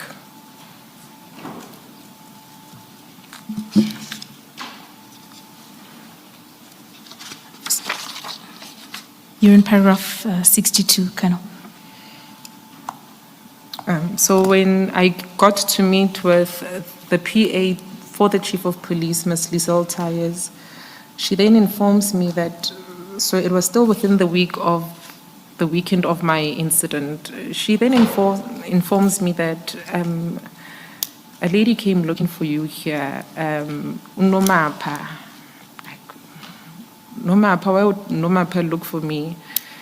Commissioners, it should be noted that this Nomapa is a lady that had a relationship with Brigadier Mkhwanazi, and they also share a child together. As to reasons why Nomapa would look for me in an office that we do not even operate from the same division, we are not even related in any way coming to work stuff. So that truly puzzled me. It truly, truly puzzled me.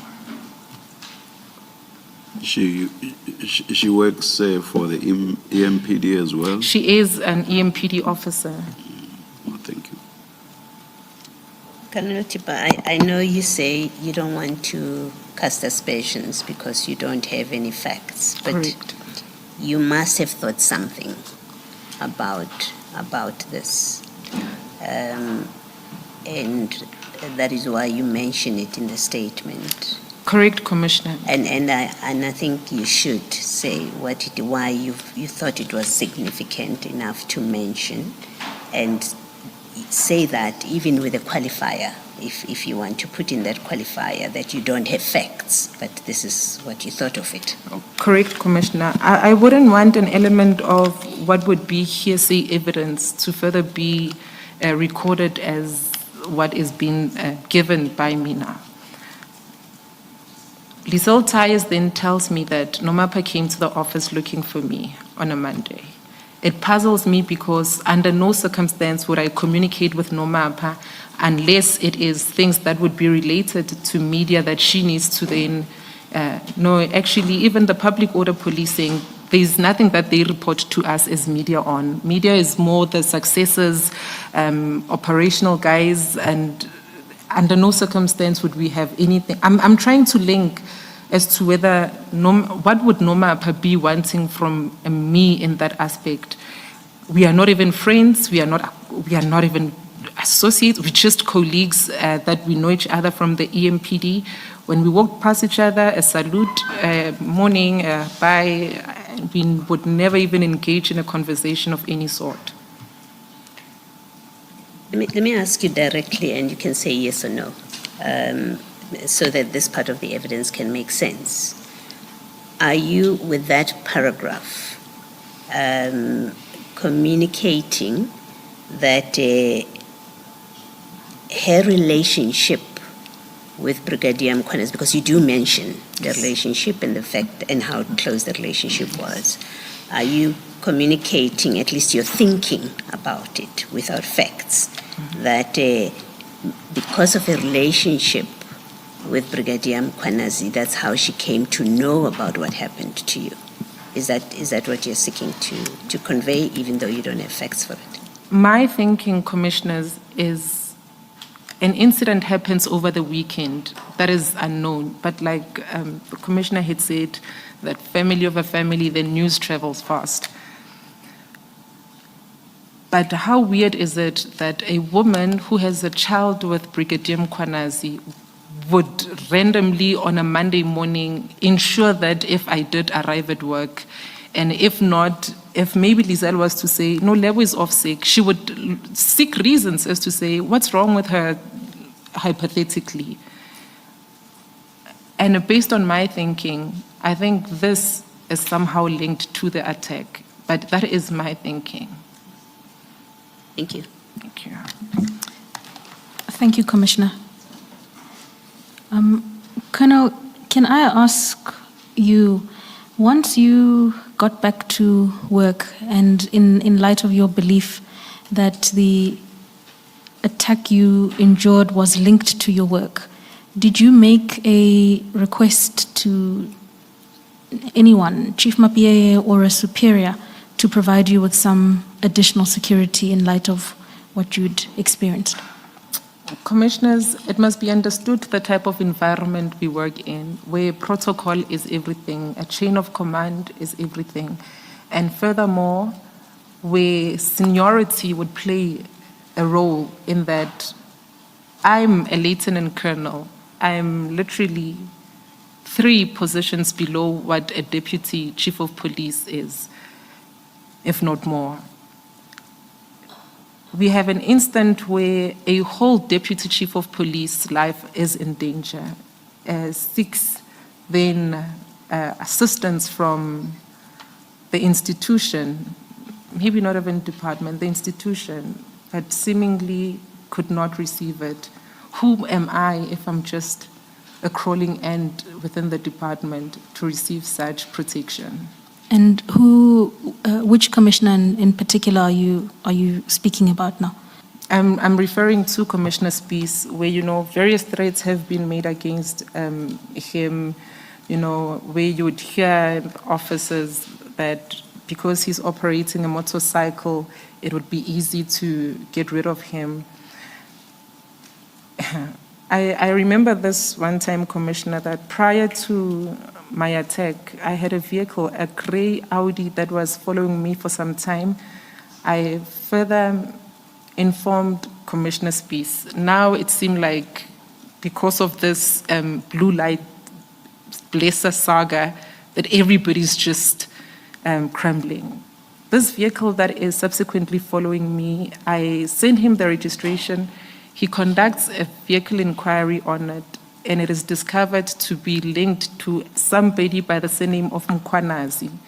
That's not even coming from the region or area of Ekurhuleni, but instead it is a Pretoria-based address. So that alone, I think just putting the dots together says a lot. Maybe it is Ibongo Fanani and nothing beyond that.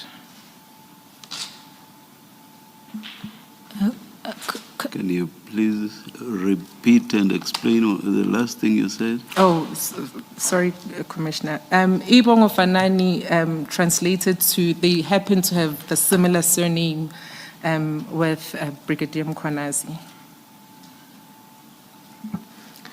Thank you, Chairperson. Colonel, if we could turn back to paragraph 63, you were explaining to the Commission your views on the usefulness or the effectiveness potentially of asking for help. And you did so with reference to the experience of Commissioner Spies. Can I invite you to explain that in some detail and how it informed the decision you ultimately took? Commissioner Spies is also seasonal officer, wherein I have never came across anything that would put him in an instant that he was in at that time, threats. But due to the role which he had played pertaining the Blue Light Saga, he found himself now being threatened. And with the threats that he had received, the insinuation that he operates a motorbike and he's an easy target, and the security which has been sought, and further discovered that the responses received from the accounting officer was that Revo is issued with a gun and he can protect himself. I'm now issued with a gun and a council vehicle, but why would I be told any different to what he was?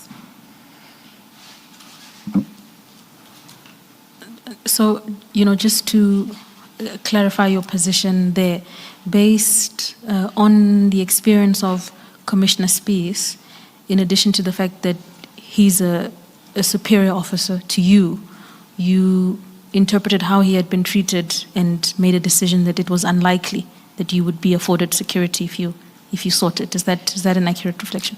It was unlikely that I would get security because already Chief Mapiyeye was in the know of my incident, was in the know of whatever that's been alleged to, or rather said around Commissioner Spies. Looking at the rank difference alone, that spoke volume. And furthermore, I just needed to take it and move on with life. Thank you, Colonel. In paragraph 66 and 67 of your witness statement, you make some concluding remarks on this theme. Please share those with the Commission. In light of the above, I believe that the attack on me was related to my work. The accosters were not financially motivated. Despite driving a brand new vehicle, it was not taken. The accosters did not take any money from me and did not attempt to remove funds from my account. Finally, the continued comments made about looking for information on my phone in circumstances where I did most of my work was on my phone. Please continue.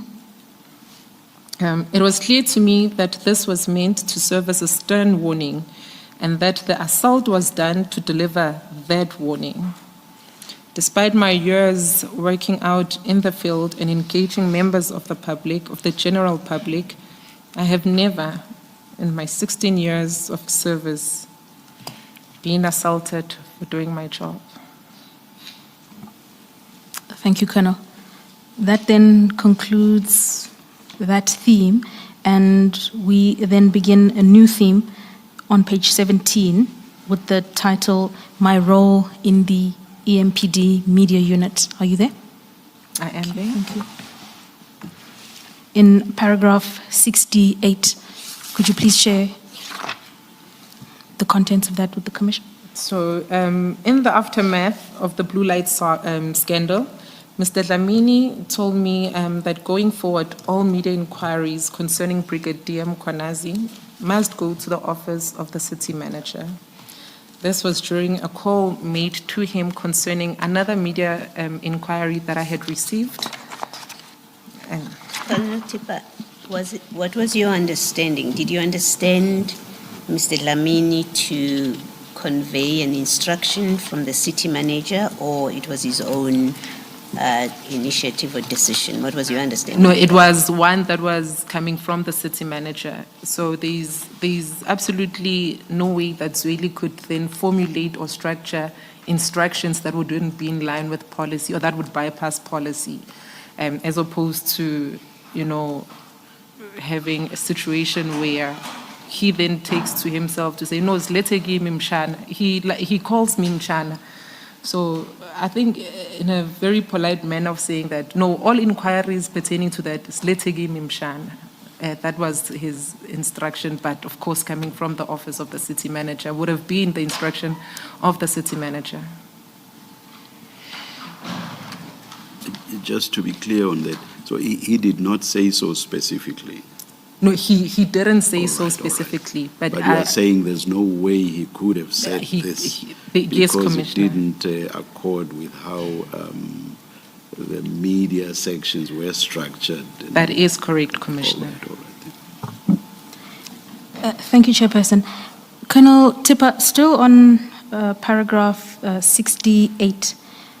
Prior to the Jeff Wicks article on the blue lights issue, would a story of this nature involving an EMPD officer in the person of Brigadier Mkhwanazi go through your office in the media unit, or would it have proceeded in the manner directed by Mr. Dlamini here?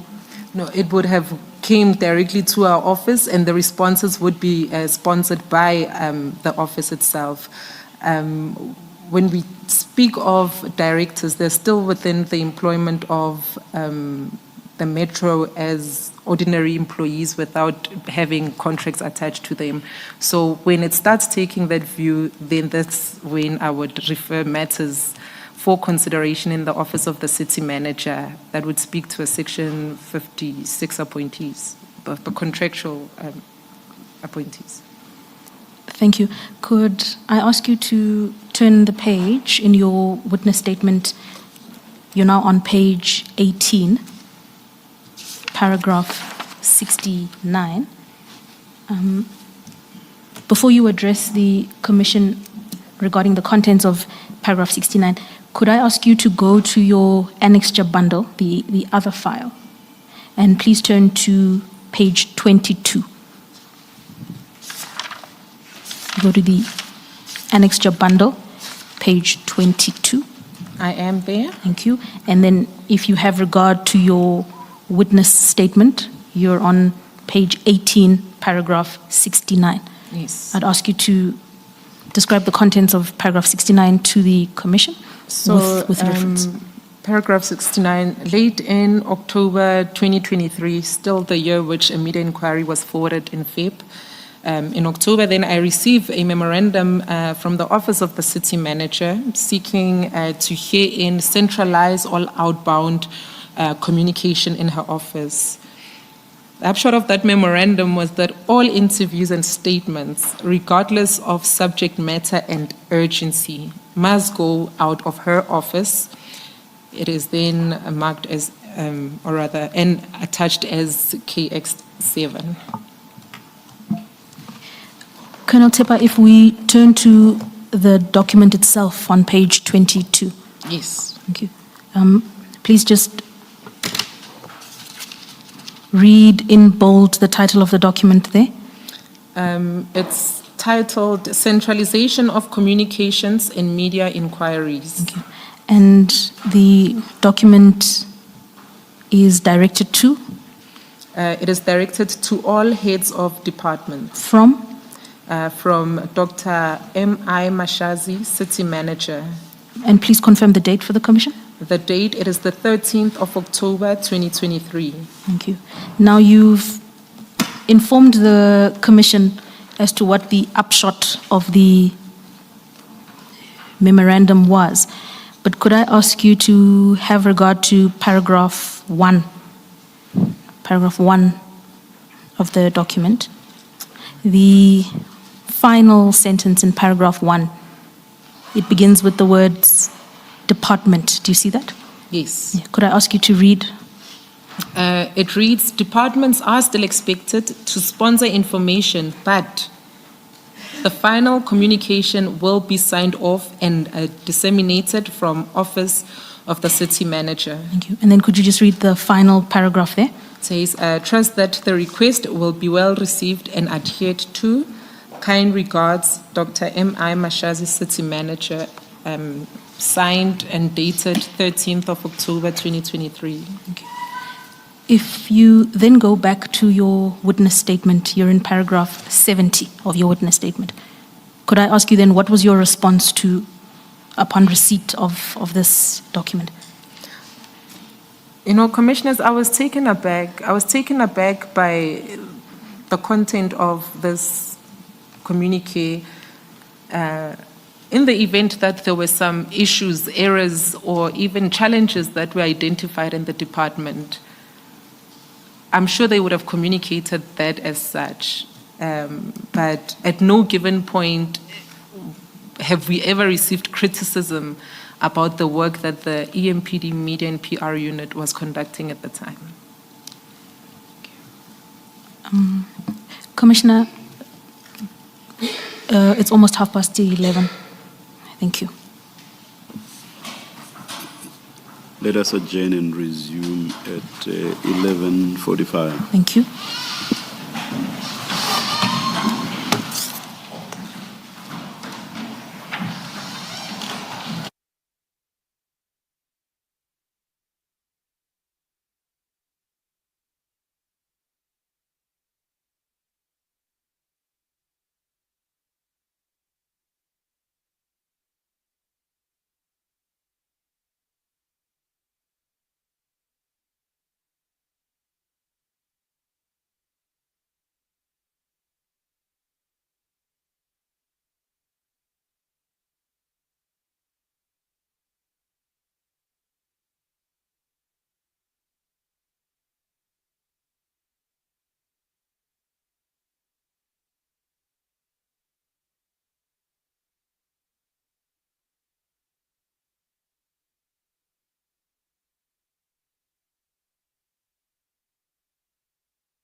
Yes, Ms. Mkhwanazi. Thank you, Chairperson.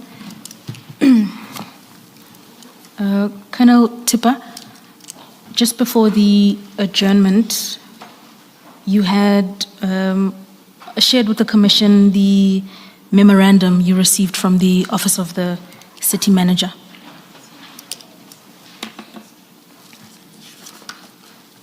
We'd gone through the document itself with some detail. Could I... There's something quite urgent that we must attend to. Can we adjourn for a couple of minutes? Apologies to everybody. Indeed, Chairperson.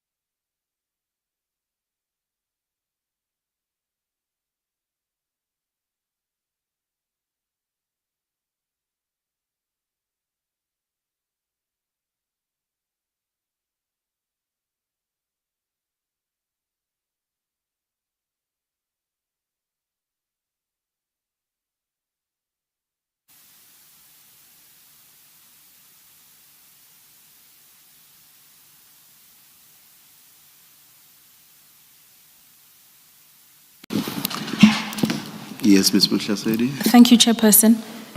Colonel Tipper, just before we took the tea adjournment, we were on page 18 of your witness statement, page 18, paragraph 70. I had asked you to give your response to the memorandum from the Office of the City Manager. Please do. Commissioners, I was taken aback by the content of this correspondence from the Office of the City Manager, as I had stated that at no given point was there anything critically pointed out to us in saying we are failing to deliver on the work, or maybe there are some erroneous elements with the work conducted itself. So this was just on an abrupt instruction that centralization of communication.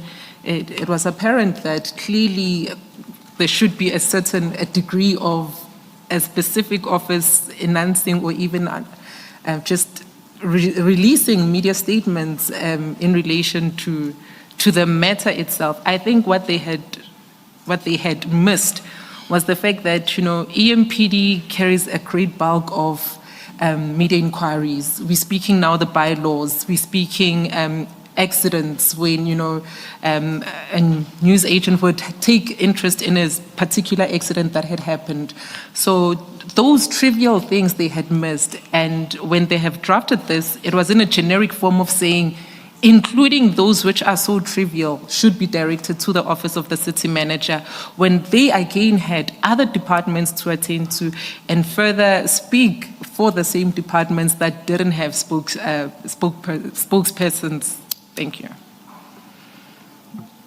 And in paragraph 71 of the statement, you set out some developments after receipt of the memorandum. So in that month, Mr. Dlamini asked me to come and see him. I took the opportunity to ask whether this new communique meant that all media inquiries had to go through him. I found this position unsustainable because of the Office of the City Manager was a very busy office and not realistically to take upon itself to respond to the very basic inquiries received by the EMPD Media Unit. I also expressed to him that this instance, that all communication go through the city managers significantly delayed the response time at EMPD. His position was that we comply with the decision. Commissioners, I need to further illustrate that when you get a media inquiry, there's also a deadline being given with that inquiry. So having to wait for a Mr. Zweli Dlamini, who at times would miss the emails, the correspondence, or anything that has been forwarded, in essence, it would reflect bad on an institution because what our role is, it's the maintenance of the EMPD's good name, in turn, which would be that of the city. But I wasn't responsible for the city. I am or was responsible for the department itself. So that delay that would be experienced from the responses from the office of the city manager would be to the detriment of the department as opposed to the city itself. Colonel Tipper, at the commencement of your testimony this morning, you also explained that there were a number of other spokespersons. Correct. One of whom you said was a spokesperson for disaster and emergency management services. Is that correct? That is correct, Mr. Okay. William Nhlanhla. Could I then ask you to comment on, your view about a communique around centralization of information, particularly as viewed against a department like the emergency services? The emergency services doesn't carry a bulk of media inquiries that would be carried by the EMPD. No wonder, hence, the request to expand the team. I think Mr. Nhlanhla operates as a spokesperson with having, I think, less than 4 media liaison officers that assist him in the regions when we are 9 because of the work itself.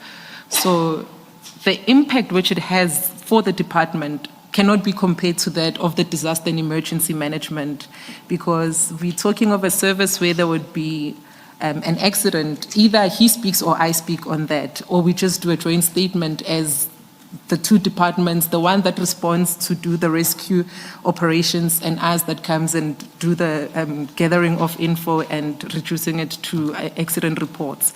So as much as it had affected all of us, but I don't think disaster and emergency management was heavily affected in that, because he still continued with his functions. He still had media releases out. He still took interviews.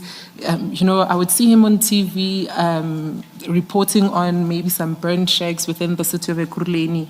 And that alone just set the tone for me to say, maybe the target here is the Ekurhuleni Metro Police Department as opposed to the disaster and emergency management services. But then why again would you construct to all heads of department a memorandum of this nature in wanting to centralize communication for the entire city? I think it has about 26 departments or so to a single office. That already with the capacity it has, it's virtually impossible for them to meet the standard, or rather the deadlines.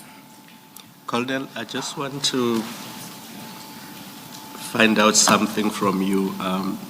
This communique is dated October 2023, and in the last few days we had evidence that there was an anonymous email sent to, or anonymous information sent to Jeff Wicks and copied to a lot of people within EMPD and Ekurhuleni municipality. I think there were 2, one in August and one in September, inquiring about the Mkhwanazi allegations, the blue lights, and the fact that he was charged and the charges were quashed.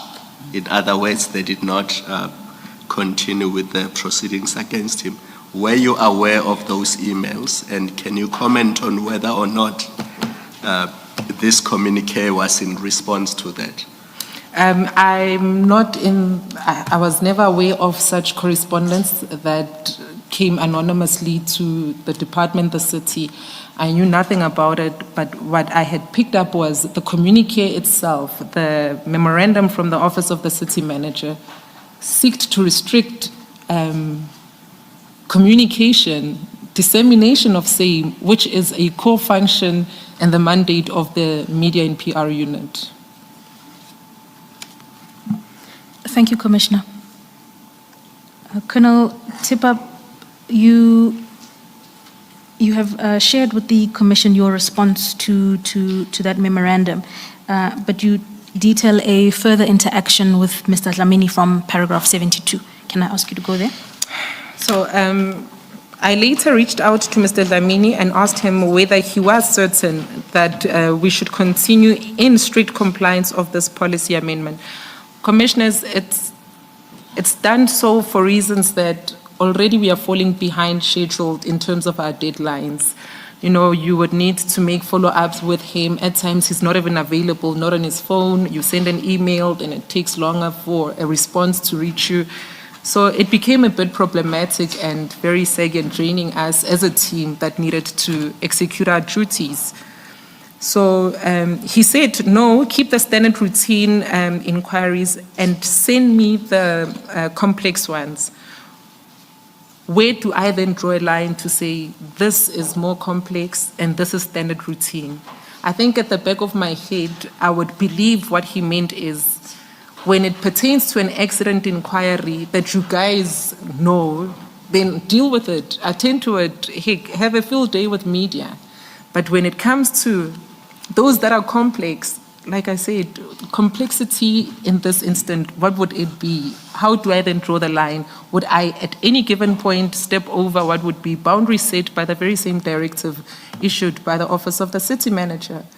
It left me in a very tight predicament of having to distinguish between right and wrong in this instant. And what did you make of that response? Keep the simple ones, send me the complex ones. How did you go about implementing that, if at all? He was overwhelmed. I could just conclude right there and there that he was overwhelmed. In essence, he's now saying, let's have the lesser important ones be dealt with by the team in you and in the media space. But once that would speak volume on the city, the department, send them to me.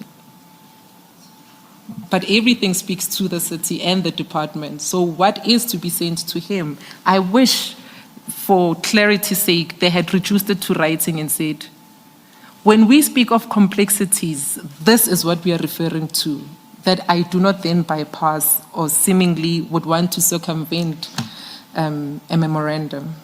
And even if that was written, if it was not written by Dr. Mkhwanazi, you were still open to possible discipline. Correct. Catch-22 situation, commissioners. Yeah.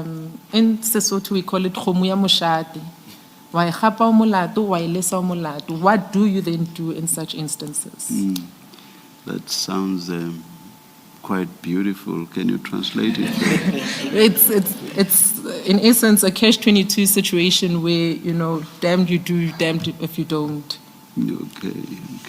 I'll get someone to give me the literal translation. Anyway, and there was this layer of administration as well. You now have to keep checking with him.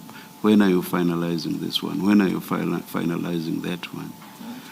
All of this unnecessary. Correct, Commissioner.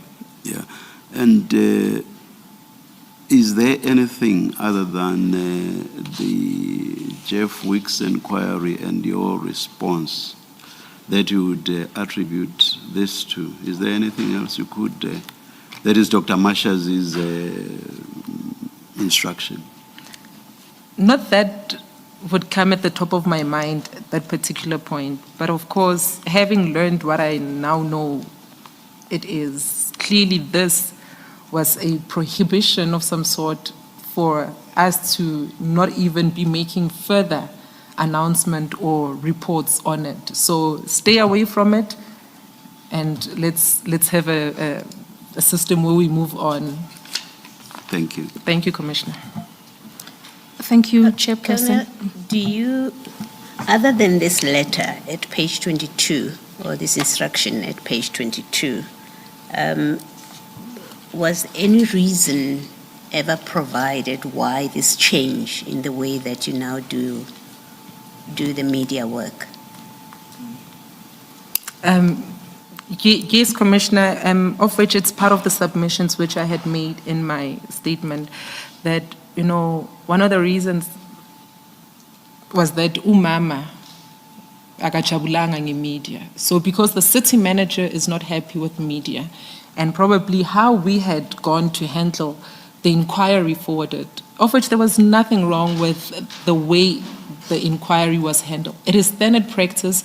It is what's been stipulated to say media inquiries would be that. We get a media inquiry, we get a deadline, we respond with truth, transparency. Even though it is that difficult, we still respond, because a response is better than we never received comment from the EMPD, of which it directly points to me.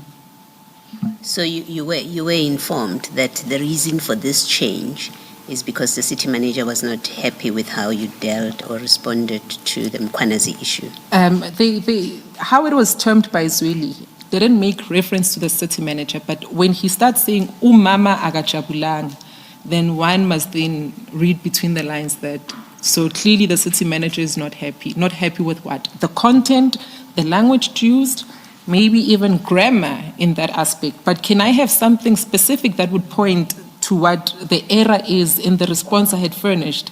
Was it against the law? Yes, it is against the law. We have the National Road Traffic Act that governs the use of blue lights. Does the letter look authentic? I don't know. Can we have it authenticated in the department? Those are the responses submitted to Mr. Weeks. But at what point are they then saying that umama is not happy with media? If the responses, what in the responses wasn't she happy with? Thank you. Yesterday we watched a video clip in which people were singing. What was it? It was about umama as well. Yes. Just remind me. I think they were saying umama lo. Yeah. Umama lo ondizalayo or ongizalayo, depending on whether it was isiZulu. I did not quite hear that part. Is or was Dr. Mkhwanazi generally referred to as umama? Correct. Everybody just referred to, well, those that I have been in contact with. We are speaking now, at some point I was a commander for the VIP unit. So these are people responsible for the conveyance, for the protection of our principal. So every time we'd make reference to the city manager, it would be, they would call umama. To me, she remained the city manager, she's the accounting officer. And Uzwedi, every time he would speak to me about anything that is perceived, envisaged within the communications framework, Yazin Mchana, he would then call me Mchana and then refer to the CM as umama. Thank you, Colonel. Thank you, Chairperson. Colonel, in your exchange with Commissioner Baloyi, you indicated that Ms. Dlamini had explained to you that umama was not impressed, umama was not happy by the work of the media unit. If I can take you to paragraph 73 of your statement. Could you please have regard to the first sentence of paragraph 73 and detail that response to the Commission? So in that very same conversation, Mr. Dlamini advised me to lay low as a spokesperson and limit further media engagements in my capacity as head of media unit. He explained that umama, a reference to the city manager, was not impressed by media unit and its handling of the Mkhwanazi issue. And what did you understand by advice to the effect that you must lay low? Advocate, it's amazing you'd ask me that because it's the exact question that I had asked Mr. Dlamini in saying, Manje Babu Dlamini, are you saying I shouldn't do my work? If that is the case, are you then going to move me elsewhere? What must be the story? What must be of the EMPD media? Because I also have a target that I'm chasing. We need to get our stories out. Are you then saying I must restrict communication altogether? But I mean, based on this centralized communication, it would seem like it's a function that is falling off from the EMPD media and PR unit. And what transpired then subsequent to that conversation? You're at paragraph 74.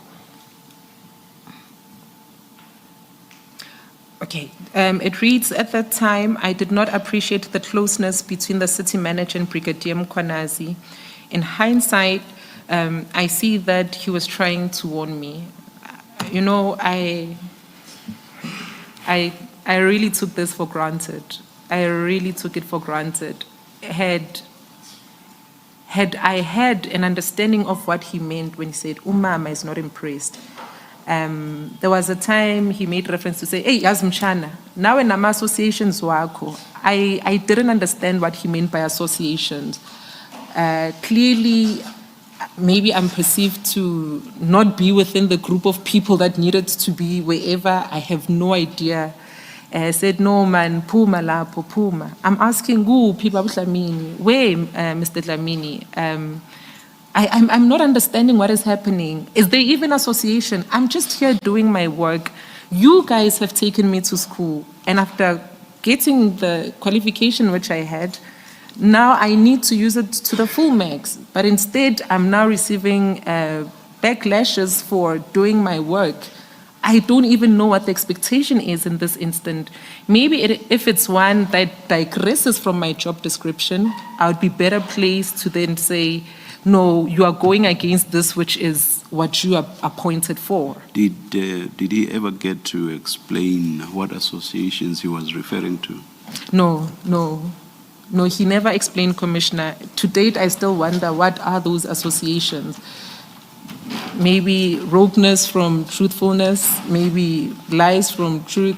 It could be anything, really. It would just be chasing pavements in this instant. Thank you, Chairperson.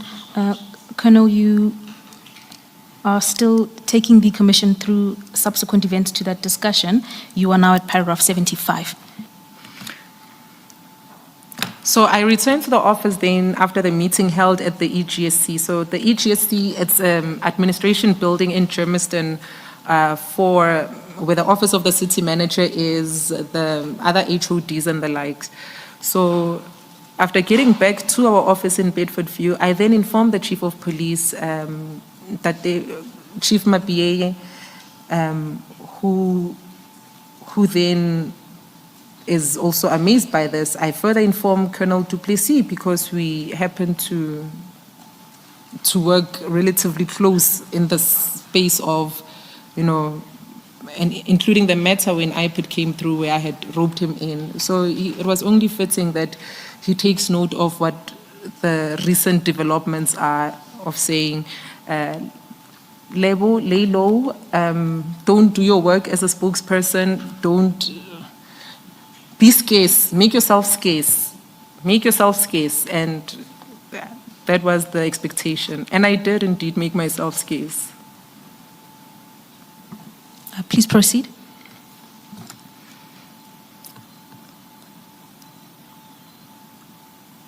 You're at paragraph 76. 76. So I later became aware of the fact that the city manager and Brigadier Mkhwanazi have a close bond, and that Brigadier Mkhwanazi not only had access to the city manager, but was protected by the city manager. How do we go about, commissioners, to change the entire structure of communications because of a single matter? I could trace it back, commissioners, to an event that happened in the city of Ekurhuleni during lockdown when an executive mayor was involved in an accident and seemingly media inquiries came flying in. What was expected there was for the EMPD to sponsor a response because of the vehicle that was in use being a police vehicle. Now things have changed, have taken a drastic change, a 180-degree change where the executive mayor, I needed to take interviews and explain processes and procedures pertaining the accident he was involved in. Like I had mentioned, there is a spokesperson in the office of the executive mayor and the city of Ekurhuleni being Zweli Dlamini, but I then had to take what would be the challenges that came with the accident involving the executive mayor. And there was no issues there. Had a sit-in with carte blanche, and I was chastised greatly. And what seemed to be the protection of our principal within the city of Ekurhuleni. I had taken that and never even received any criticism on the same matter. Yet we have a very junior person in the department who had taken to be a blue light blazer, allegedly, now having to change that which would be policies in the city of Ekurhuleni. It seriously raised eyebrows for me. It seriously raised eyebrows. You mentioned just a change within the EMPD, which you attribute to Brigadier, or the protection of Brigadier Mkhwanazi. Allegedly. Correct, And allegedly. And I use allegedly advisedly. That's not the only change. Other change is the process to be followed with regard to discipline was also changed. What else? That's not the only thing. But during the break, to myself internally, I think I counted about 3 changes, including this one. What was the other one? But now I forget the third one. But the simple point I want to make is that if these allegations are true, one wonders what lay behind all of this for all these changes to have been made. And in respect of all of them, Brigadier Mkhwanazi having been at the center, it's just amazing. But as I said, I use allegedly, and I do so advisedly. Do you wish to comment on that? Correct, Commissioner, that the changes were only seen and experienced in the city of Ekurhuleni upon a single media inquiry that it necessitated, as other speakers have spoken before me, it necessitated the change in discipline, the change in delegation systems, the change in now what is a PR function for the department. So even forget the PR, the public relations work of the unit. It is, everything has just been cut and placed at a halt in saying, you will not. So what don't I do? Does it mean how communication, is it only communication? If I start now venturing into public relations, that in essence, in turn is, I could simply say it implies that I shouldn't even engage public relations events in this instant. You say that in paragraph 76, the last paragraph you read, you say, I later became aware of the fact that the city manager and Brigadier Mkhwanazi have a close bond. That is a conclusion. On what facts do you base it? Commissioners, as I had said previously, that how does one receive such protection when it's just allegation? We know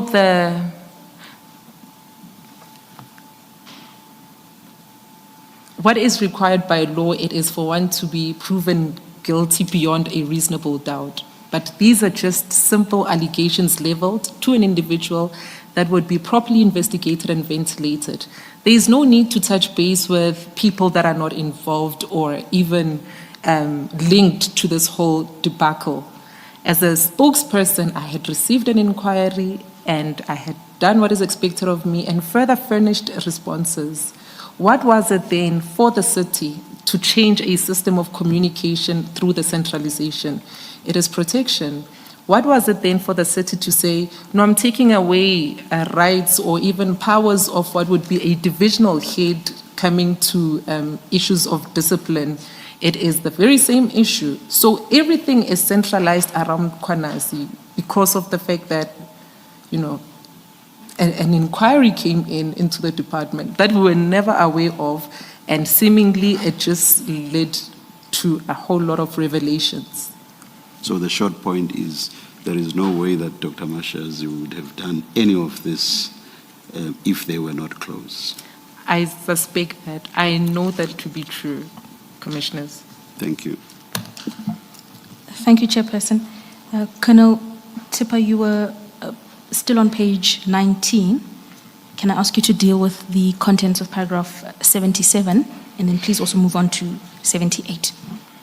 So, in December 2023, Brigadier Mkhwanazi is then promoted to a Deputy Chief of Police, having the rank of a Deputy Municipal Commissioner under the Operations and Specialized Services. Please proceed. So around Feb again in 2024, I received a media inquiry. This was after the department had taken to do a verification of the members as to the criminal records that were captured. It was discovered that a few of them had criminal records, and more inquiries started coming in. I had received a directive, an instruction from the Office of the City Manager in October of 2023, and February the next year, I received further inquiry pertaining to the criminal records of our members. The long and short of it is, here is an HR matter that speaks on what the city intends to do, and the HR processes that are involved in what would be processing these people, because it's a contractual element that's been questioned here to say, you have Metro Police officers having criminal records, and furthermore, what is the city then doing to address the issue that its members who are linked to the policing league have criminal records? I think this circular or this communique would have been proper to then direct and divert this inquiry to the Office of the City Manager. Commissioners, to my dismay, I was instructed that I will handle the inquiry. How am I now handling an inquiry after being told that any form of correspondence, any interviews, anything that is to go out of the department must go out from the Office of the City Manager? Now I must take interviews on national TV, responding to questions that are HR related, when Zweli is there, who is better placed to then extract information from these departments that would be better placed and suited to respond. But nonetheless, it is an instruction given, and as it has been announced, as an officer, you comply and complain later. So I complied with the instruction. Maybe you said so, but who said you must deal with this one? The Office of the City Manager. I want an individual. Zweli Dlamini, sir. So my line of communication in the Office of the City Manager would be as Zweli Dlamini, because of the role and the function which he holds as a specializing in media related matters. It's all very confusing in the sense that the instruction that everything is going to be done in the city manager's office still stands, and yet there are these, was this verbal, I assume? This was verbal. This was verbal, Commissioners. Oral. And yet on the side there are these oral, I don't even know whether to say instructions or requests. Were you not at the same level? I would believe... This is for purposes of the verb I should use. Should I say request or instruction? I would say by virtue of the office which he holds that they are accounting body. So he, in essence, is more senior. Okay. And yeah, so I'm saying all of this is quite confusing. The instruction from the city manager stands, and yet orally he gives you these instructions. yes. Commissioners, I suspect two folds into this matter, that I'm given an instruction that upon fumbling, then they have a leg to stand on in dealing with me. And the instruction, it's not even in writing, that in the event that I do fumble, they have a communique which has been issued as a directive in saying, we had told you that you will not be issuing media statements other than the office of the city manager. How do you even function in such an institution? It's almost like everything. You wake up in the morning and then somebody feels however they are feeling, they give a different instruction to what is purported to be the instruction given previously. It's very confusing to try and work in such an environment because, like I said, as a police officer, you comply. Unless the instruction is, of course, unlawful, Commissioners. I would have thought, as a police officer, you comply when the instruction comes from another police officer.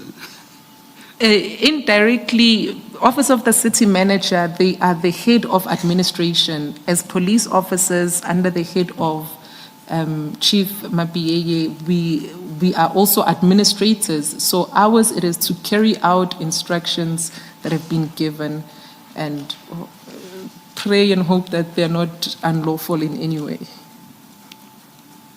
Thank you. Colonel, at paragraph 77, you speak to General Mkhwanazi's, not General, Brigadier Mkhwanazi's promotion. And then earlier on, you had said at paragraph 37, when you were speaking to, you don't need to go there, when you were speaking to, when you started engaging with IPED, when they started, Mr. Kudu started engaging with you, at 37 you said that EMP members were aware that there was an ongoing IPED investigation. So at the time of his promotion, Yes. In December 2023, do you have a recollection of where the IPED investigation was? Was it still ongoing? Had it been concluded?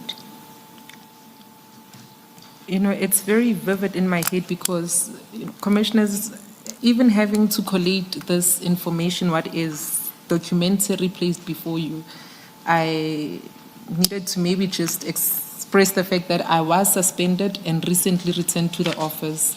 And as such, I wasn't able to retrieve anything that would speak to documentary evidence. But vividly, I remember that I had submitted my statement as to whether the conclusion of IPED report was done. It's very blurry for me. I'm sorry I couldn't answer that with an affirmative. Okay, then I'll hold back my question. Thank you. Thank you, Commissioner. Colonel Tipper, we are still on page 20 of your witness statement. You are on paragraph 79. Can I ask you to deal with that paragraph? May I go back to 77, please? Maybe just to state in record that it's common cause that when members of the EMPD grow within the ranks, that, you know, it's something to celebrate as a department. It's something to brag about as a department. We've had instances where we've seen 2 deputy chief of police appointed, and we had done a proper media coverage on it. You know, a media release has been sent out in now announcing the 2 Deputy Chief of Police being Commissioner Spies, responsible for auxiliary support services, and Commissioner Dwabe, who was responsible for security and loss control. So we had done a coverage of that story. And this one with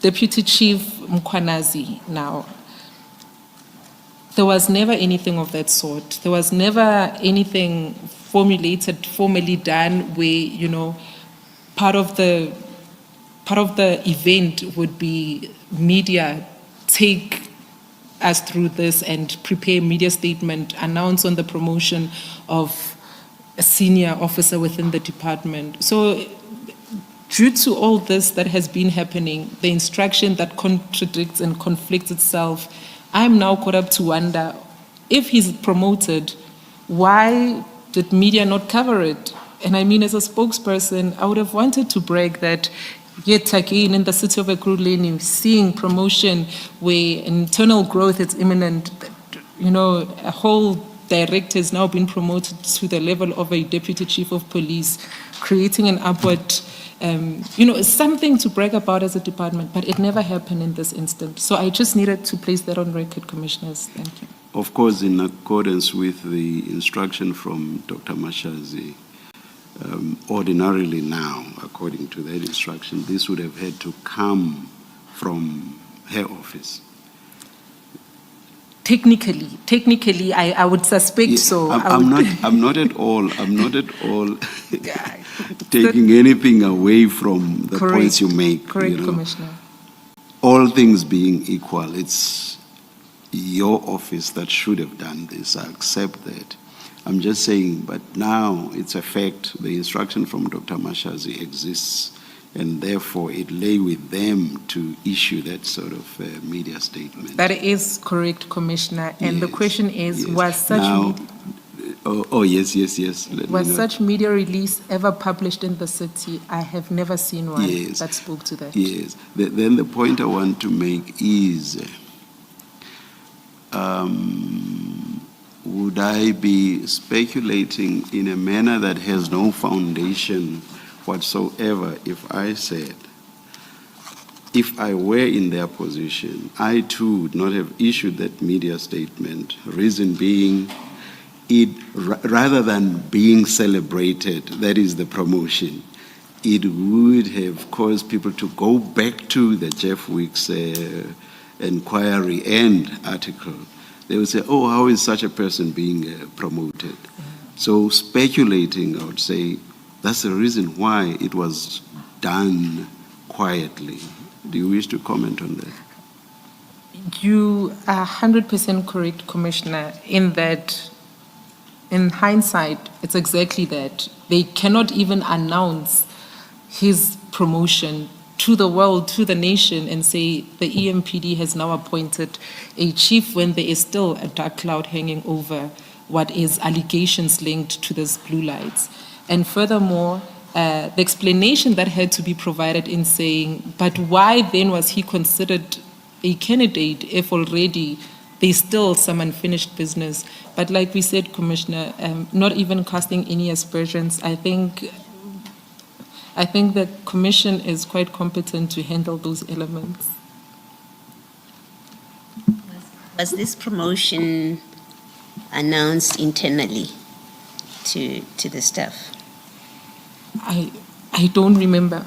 Commissioner, normally it's common cause that when appointments are done in the department, media, I would have to avail one of us as media liaison officers to go do a coverage of that. Did we ever have that? Absolutely not. I too was shocked when it was in December of 2023, we had a festive season launch in the Tembisa area along the R562, where Commissioner Mkhwanazi came with his ranks, and I was taken aback to say, oh, okay, if it doesn't concern you, then don't ask questions. Ask no questions and hear no lies. So I just kept it to that. Then that reaction that you say you had in December would suggest that you internally you didn't become aware of this. I wasn't aware, Commissioner. Is it fair to say then in all likelihood there was no announcement internally? There was no announcement, yes. Thank you. Thank you, Commissioner. Colonel Tipper, for purposes of this section of your testimony, could I ask you to go to your annexure bundle, the other file? Please open up page 27.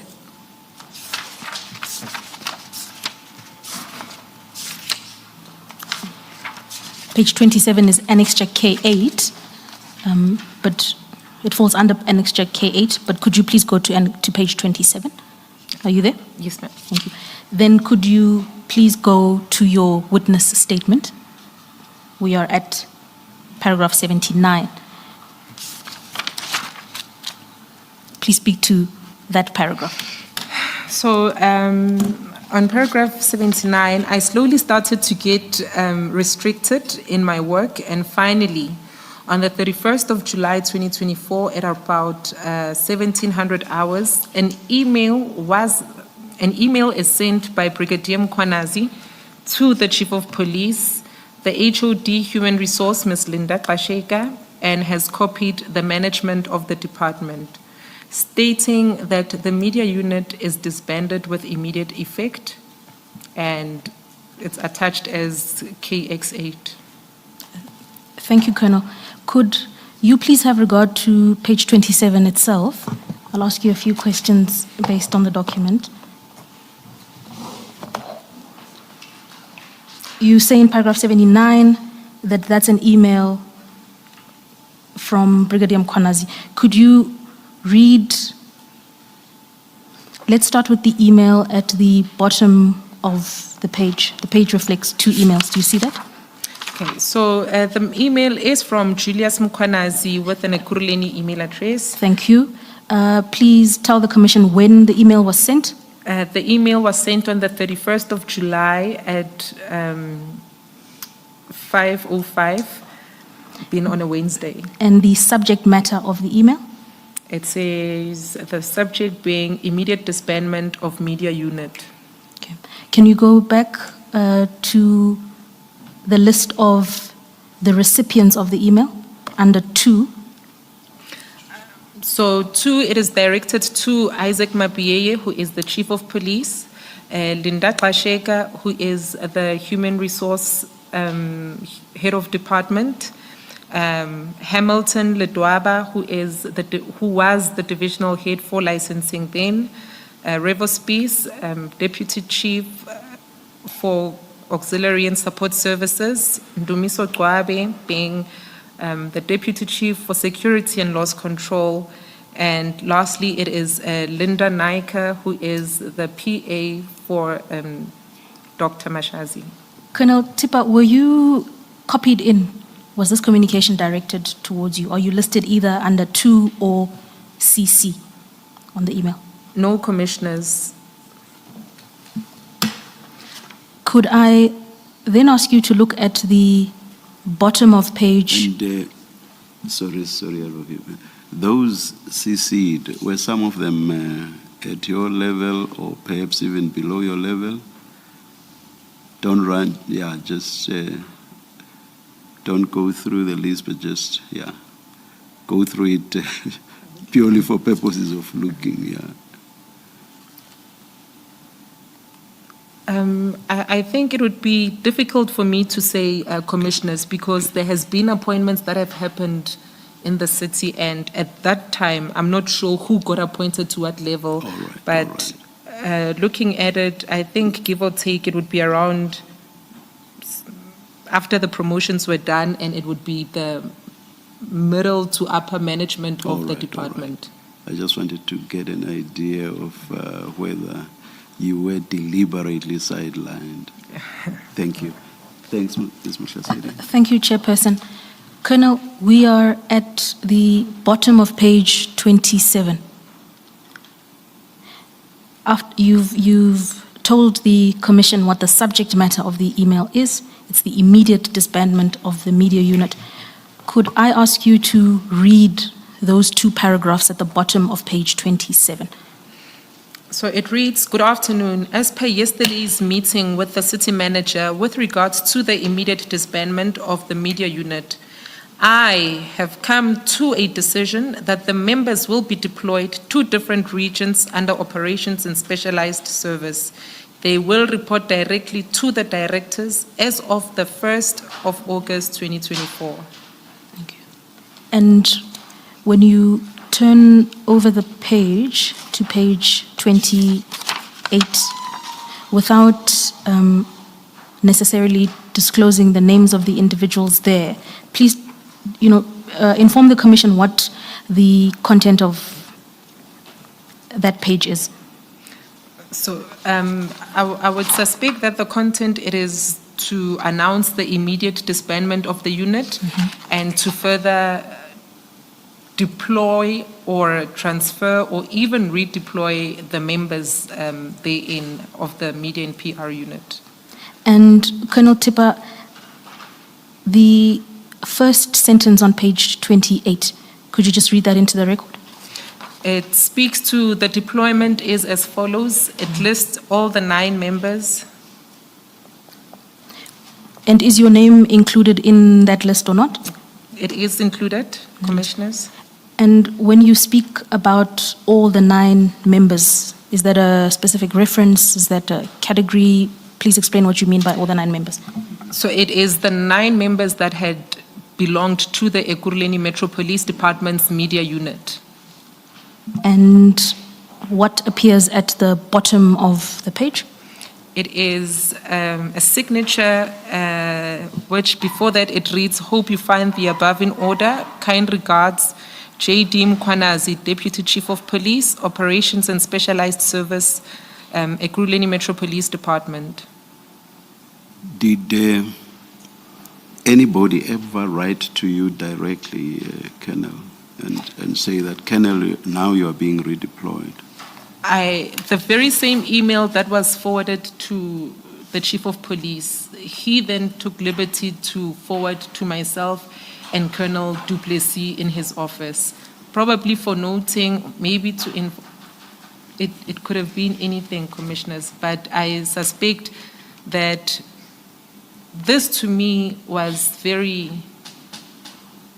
confusing as to the author of the email. It's somebody who doesn't even have power to deploy.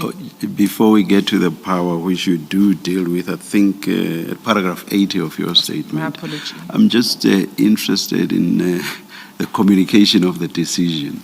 I know nothing about HR issues, but I would imagine that if you are being redeployed, someone must write to you directly and say, Colonel Tipper, I am now redeploying you, and from now onwards you are going to be stationed at OR Tambo International Airport. So I just find that strange, and to say it's strange, I think it's even an understatement. It speaks to the management that is within the department, where such emails would be reduced to writing. You're not even sure as to whether it's an instruction or is it still on a consultation basis, if it's anything to go by. It is the EMPD. So you are saying basically to this day, you never ever got any communication that was directed to you with regard to the redeployment? Commissioners, I had on numerous occasions requested for my redeployment to be in writing. I have strings of emails sent to the author of the email, including the office of the Chief of Police being Chief Mapieye, but seemingly nothing was forthcoming. That eventually when a grievance was lodged, it was lodged in the absence of a redeployment letter. So effectively the writer of KX8 took the view that this will eventually reach you through other people who may, by their own choice, share this with you. I honestly don't know what the author was thinking in this regard, Commissioner. Since the affected people will be media and PR unit, it was only fitting that even on a level of noting purposes that, would have included me as the commander for the media and PR. But furthermore, I see even the omission on the staff officer in the office of the Chief of Police, who happens to be on the same rank as majority of the recipients of this email, who was whether deliberate or erroneously excluded, but it's the communique that eventually reached us and shocked us. Yeah, because I would have thought if he was commissioner by now. Yes, he was a commissioner at this point. If Commissioner Mkhwanazi thought he had the power to write this, he should have written somewhere in it something to the effect that those in authority over the affected employees or officers must bring this to the attention of those officers. Something like that would have made sense at least. Let's leave aside the justification for writing it at all. True, Commissioner. Like I said, as a spokesperson, you speak on behalf of the head of department. Is it the head of department in this instance that has brought this to my attention? Yes. Has the head of department then said anything around saying he endorses, he refutes, he approves? No. So it was, whether for noting purposes, I take it, and that I'm not just surprised and shocked the next day I'm called in to say, you go report at OR Tambo. Maybe it was the purpose, and it's a very, very challenging one, Commissioner. And what did Chief Mapia say when he shared this with you? I was shocked. I asked the staff officers to say, and now what is happening? Said, but furthermore, Commissioners, I had seen where there was a meeting that had taken place where in attendance the city manager was there. Knowing how things are operated, nothing will be approved or done without that which would be the instruction or even the approval of the city manager. So it reads that as per yesterday's meeting with the city manager, with regards to the immediate disbandment of the media unit, so meaning the agenda point there was disbandment of the media unit. As to reasons behind given for the disbandment, it's unknown to me. Like I said, at no given point where we critiqued on the work that we had done, at no given point where we challenged or even had issues with the work that was done by the media team then within the EMPD.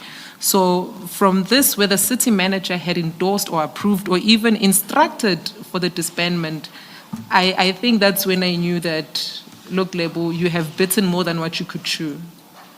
We have come to know at this commission that the words immediate and disbandment go together. Synonymous, Commissioner.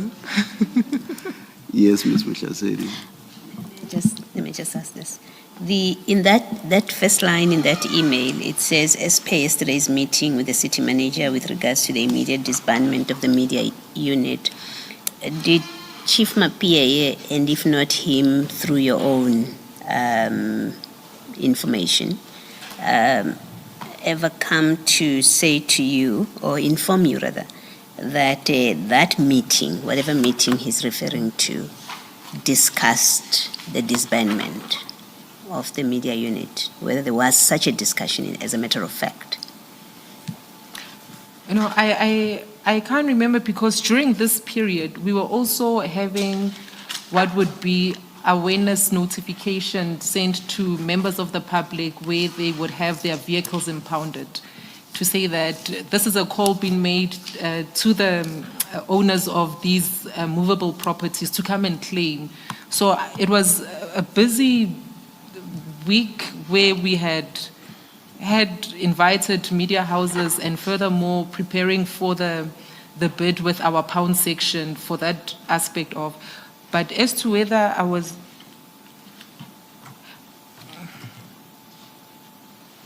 I can't remember. And maybe I wouldn't have received it as a shock. Maybe again, reasons for not telling me is I don't even know the content. I could just speculate, Commissioners. My apology. So as you sit now, you don't know whether, as a matter of fact, a meeting with the city manager held on the 30th of July discussed rather the disbandment of the media unit. You don't know that as a matter of fact? I don't know if there was ever a meeting invite sent out and with the agenda points that would speak to maybe media or disbandment thereof Yes. to the office of the chief, because that diary would be arranged by his personal assistant. I wouldn't know, Commissioner. Thank you. Thank you, Commissioner.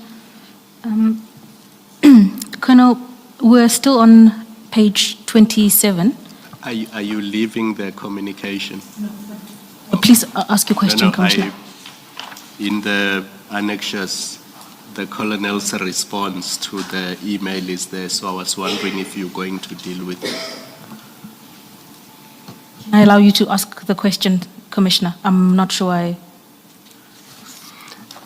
Colonel, you were asked how the email reached you, and you said it was forwarded to you by Chief Mapia. So on page 27, I see that there is an email the following day on Thursday, 1 August 2024, where Isaac Mapia forwards the same email to you. Was that the email you are referring to? That is correct, Commissioner. Yes, and then if you go to page 24, it is now the same day, 1 August 2024 at around 14:41. I'm assuming that that is then your response to the email you've just received from Chief Mapia. No, Commissioner. Page 24? Page 24. Oh, no, Commissioner. So what this is I had received further media inquiries.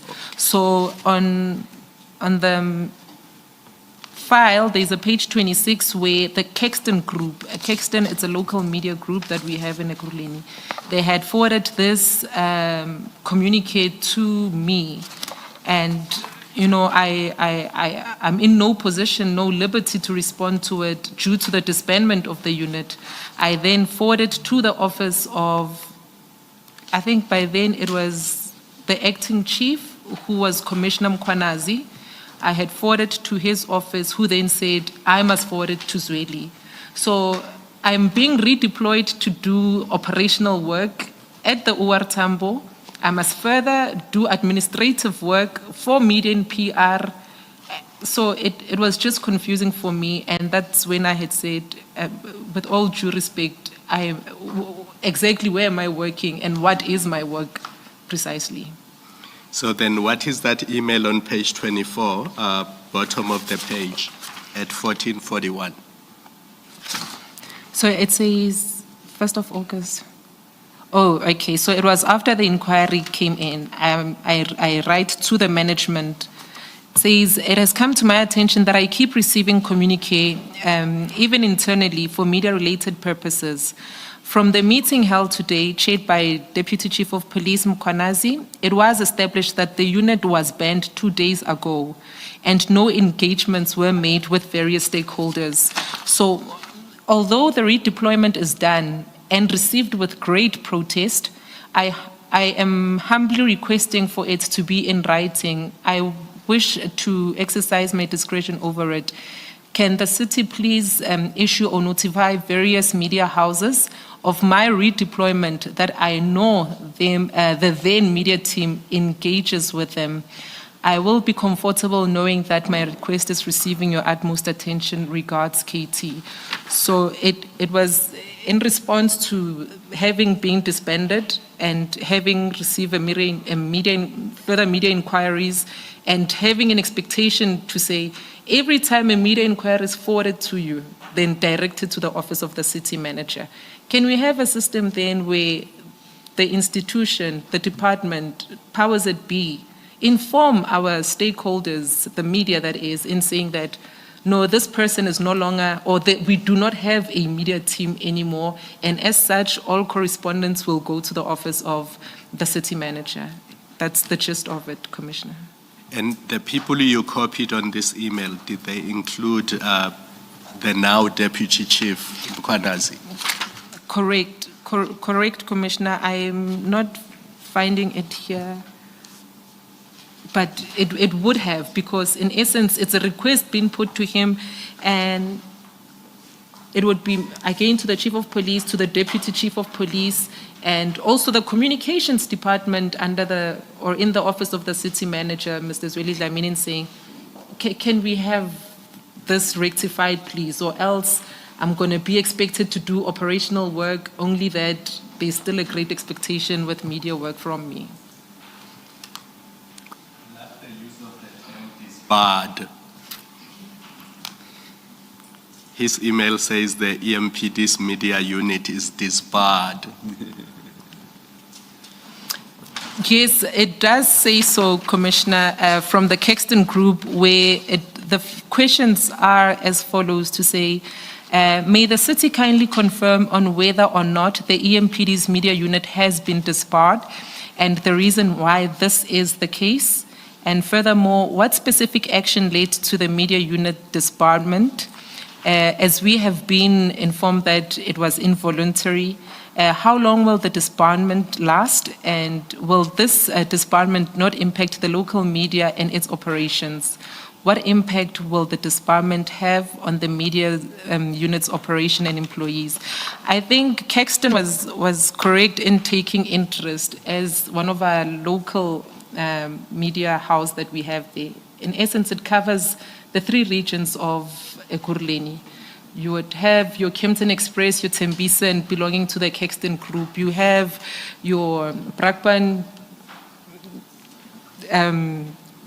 Herald belonging to the Caxton Group. And furthermore, the Alberton Records in the Southern region, the Germiston News in the Southern region also belonging to the Caxton Group. So I think theirs was quite important in asking, what about us? Because here's this section, division, a unit that we relied on, knowing that whatever it is we needed would refer to them. At times, they even refer things that are not related to EMPD, and we just divert them to the relevant departments as such.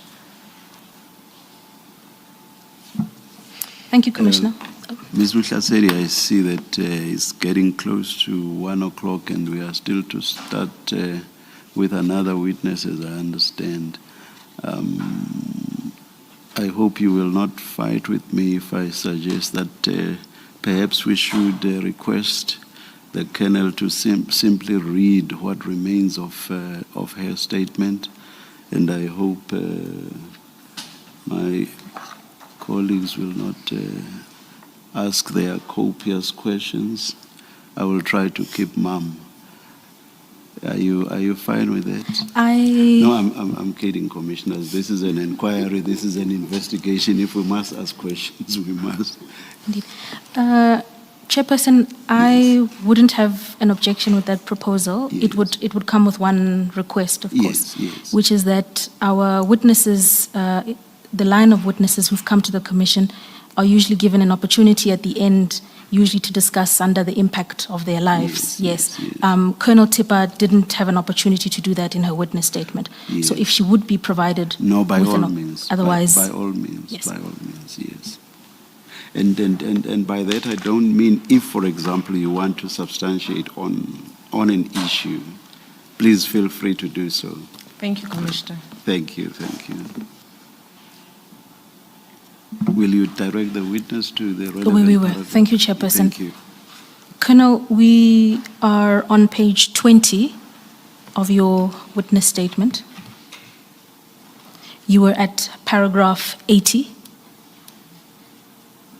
And following on from the direction from the chairperson, please read. So the email is then sent to myself and Colonel Duplessis, who's the staff officer, shocked, of course, shocked as to the contents, what has happened now, what have we done? Well, I think looking at the content thereof and the author, I had then understood to say, but no, wait, who is redeploying me in this instant? Because he further says in the email that I taken a decision to please these people in this fashion. So is he now taking over the competency of what would be that restricted for the chief of police? Or is he now then saying that by powers vested in him through the office of the city manager, he's now taken a decision to do that? And why is he even the one to be announcing to the entire management of the department when the chief of police hasn't even had his input or even disseminated such information to us, the affected parties? And maybe he would have wanted to take in a process of consulting us and just, explaining the process and furthermore deploying us, as it is rightfully his competency to do and prerogative. Can you then read your statement from paragraph 80 all the way to the end? And after you are done, can you then state the impact of all of this on you? So, firstly, I did not accept that Brigadier Mkhwanazi had the power to disband the media unit.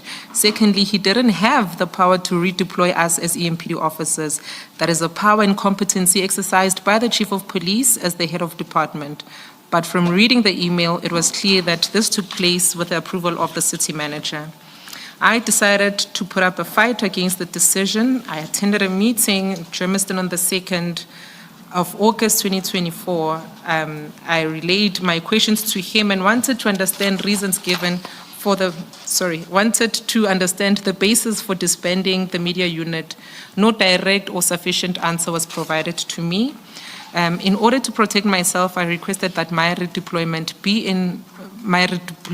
be placed in writing. It was at that stage clear to me that a proper process was not followed for the disbandment and the purported deployment. I demanded to be provided with a letter confirming my deployment in writing. I resolved to institute a grievance against the decision makers, and a written document would assist with this.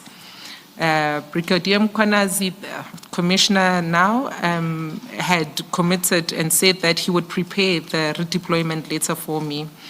After I left his office at the end of the meeting, Brigadier Mkhwanazi said to me that I must not challenge the city manager. I explained that I was not challenging the city manager, but I am challenging the procedure adopted. And Brigadier Mkhwanazi never sent me a redeployment letter. To date, even seated here, I haven't received a redeployment letter.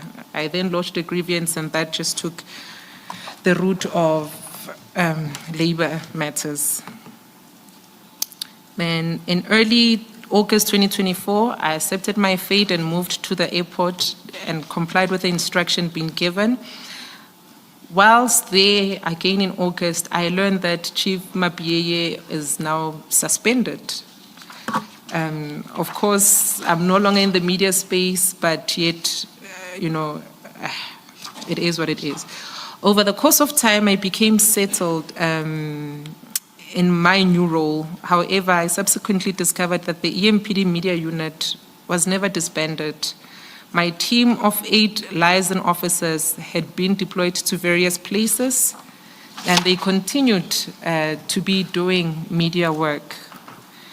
At this point, I realized that the plan was just to move me out of the media unit. And this, of course, commissioners, it's where I am appointed. I'm the appointed spokesperson with an appointment letter.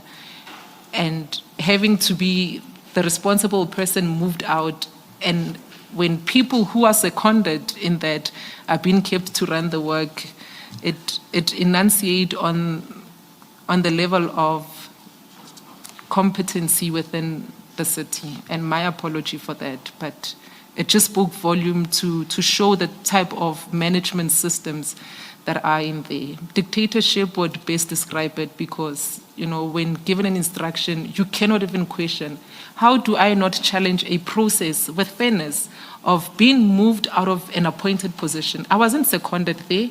If maybe it was issues of capacity, let's start with the seconded group, and then let's look at that which would be your contract of employment. But that was never the case, commissioners. On paragraph 89, it just took a turn of notifying my union and, instituting grievance procedures, and furthermore, what would be expected to be an outcome. I remember that my issue was such a hot potato, it could never be handled. And as a last stage of handling internally, because on a grievance procedure, you start with the immediate supervisor and then it moves on to the head of department. If it's not resolved, then it becomes the responsibility of the city manager. When it got to the level of the city manager, it was referred to Advocate Behari, who's the head of Department for Legal and Corporate Services.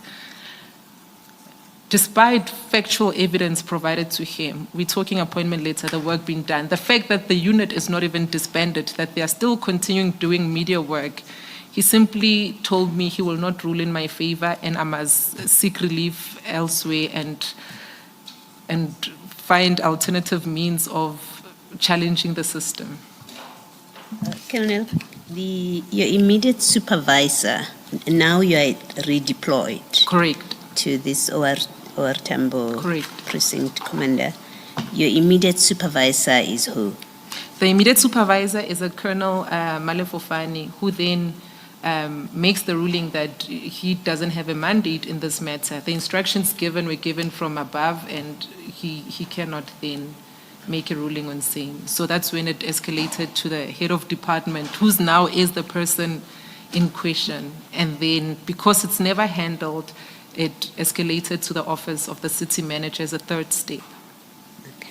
Thank you. Chairperson, if I may, it's 1 o'clock. Let's carry on to the end, please. Please proceed, Colonel. So again, I think that takes you to 92. I think you've summarized. yes. Yes. After Advocate Behari's decision that you must seek relief in another way, Correct. then that takes you to 92.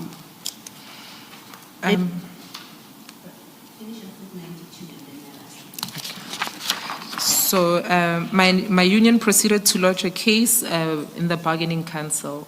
So we are still just running with those processes as we speak.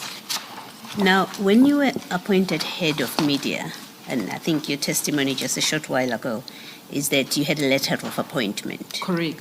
Yes.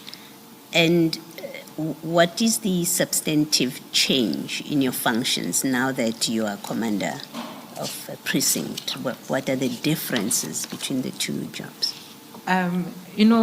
Commissioner, there's also a certain title attached to being the spokesperson of a department. I mean, we are well known by our media counterparts.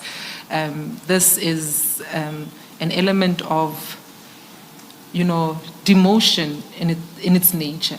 We are now speaking and not even having announced reasons behind it. We are being demoted to now attend to operational league.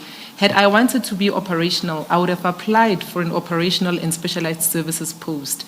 But now my specialty was that which is media, communications, drafting of things, and which by then, in contrast to the operational league. And the terms of the conditions of working there, the fact that as a media somebody, you get to attend public relations event, being placed at the airport, you are bound in the office to do operational work. A simple, very silly example I would give is Fridays, you are not even in uniform in the media space. At the airport, 24/7 in uniform and such. So it was, again, a demotion of its nature. And furthermore, it just left that which is scrutiny by media in saying, what has happened and where is she? She was introduced to us officially with a media publication and a whole media coverage. But now that she's absent, nothing and nobody's saying anything. So it just leaves room to wonder and say.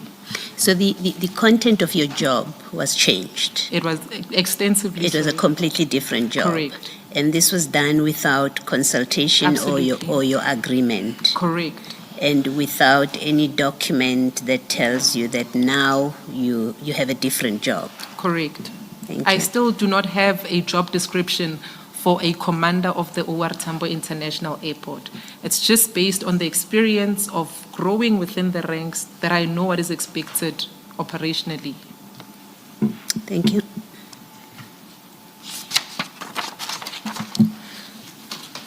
Thank you, Commissioner. Colonel Tipper, before we pick up on paragraph 93, could I ask you to have regard to paragraph 88 on page 21?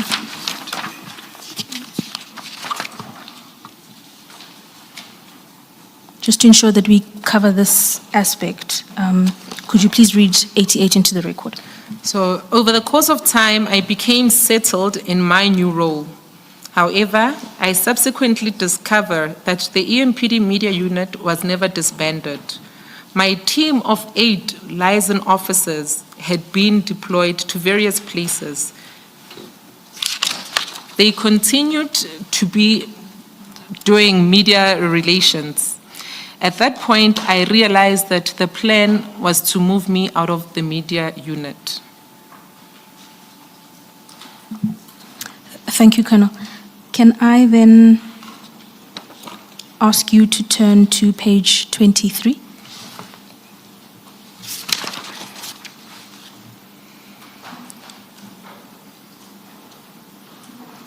And then please detail that experience to the Commission as it begins at paragraph 93.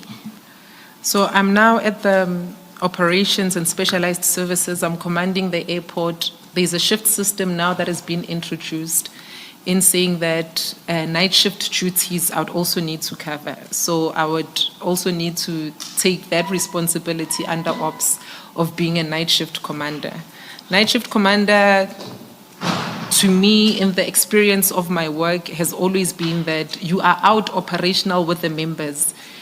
Should anything happen to the members and you are the commander, you are better placed to account and respond to anything that is to come. I'm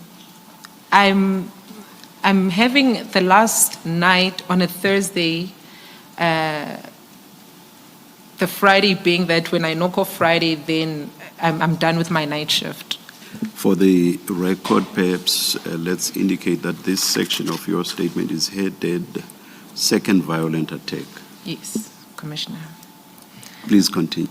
So I'm getting ready to go to the 10 o'clock, 2200 p.m. shift and get ready. Then a friend came over to see me after she knocked off work. On my way out, I'm like, no, I need to pump the tires. We'll just do that exercise. I stop outside her house. While stopping there, 2 gentlemen then approaches the vehicle at gunpoint again, get us in the vehicle, direct me to drive, make me drive around Tembisa, and eventually get us to this secluded place.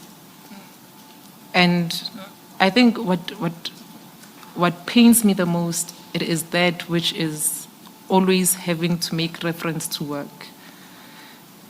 This time, the modus operandi was that, I'm a problem at work, and they had made the threat of saying they want to burn me in the car.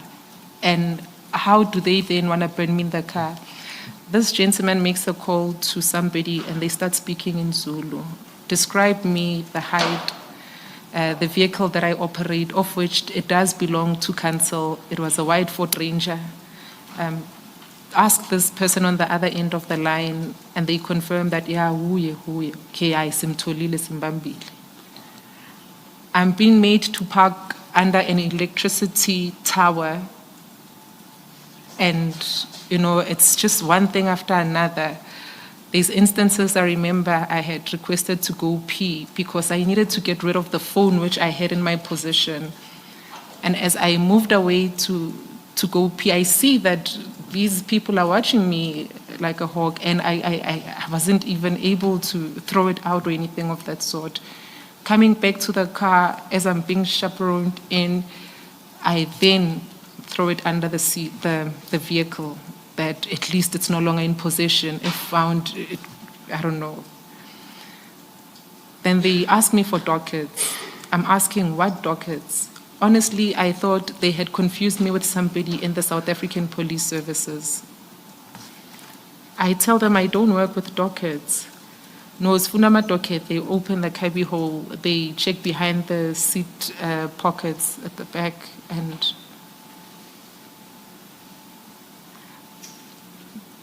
hey, commissioners, you know when you are dedicated to your work and you keep on receiving lash, you are chastised for the work that you do. And then it could only just raise a question as to say, what is the expectation then?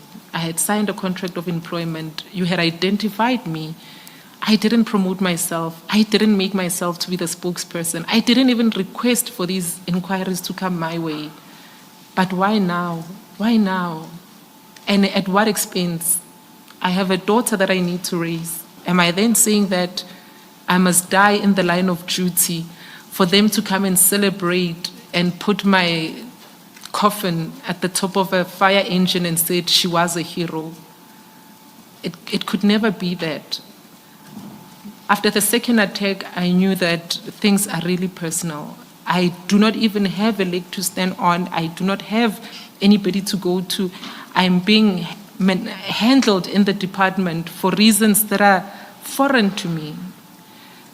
I would say this, commissioners, because again on the 19th of March this year, members of the EMPD, they had taken to protest over salary adjustments. This is known because it had media traction. The procedure and process that was adopted in dealing with the matter itself was that anybody who was identified to be part of the strike will then receive a dismissal notice. Commissioners, I'm seated here today further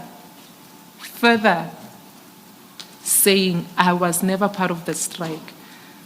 But needless to just mention that I'm one who had received a pre-dismissal notice for a strike that I never even participated in. Whatever that I had done to the EMPD management, I think this is the time for me to say it was never done deliberately. It was just in execution of my duties, that they needed to know and understand that I too am human. They cannot just keep sending random people to come and deal with me for the work that I do. And if at any given point I'm no longer sufficient in carrying out the functions, they must just find a replacement, and I will find my way out. Thank you, Colonel. I don't think you've told the full narrative with regard to this second attack. For example, you mentioned that you threw your phone under the vehicle. Part of the narrative says the phone rang or something and so on. If you could take us to the end of the narrative, please. I think, commissioners, I'm just... Oh, you don't? Oh, no. Yeah, I think because you have it on record, then... No, I understand them. I'm sorry for that, Commissioner. I'm sorry. I had not realized. Yeah. You wanted to... Yes. You say you don't know what happened to this Rabasutu case, so this matter was reported. You've given us a case number. The matter was reported, yes. And a case number was given as it reflects on the statement. And yes. So, yeah.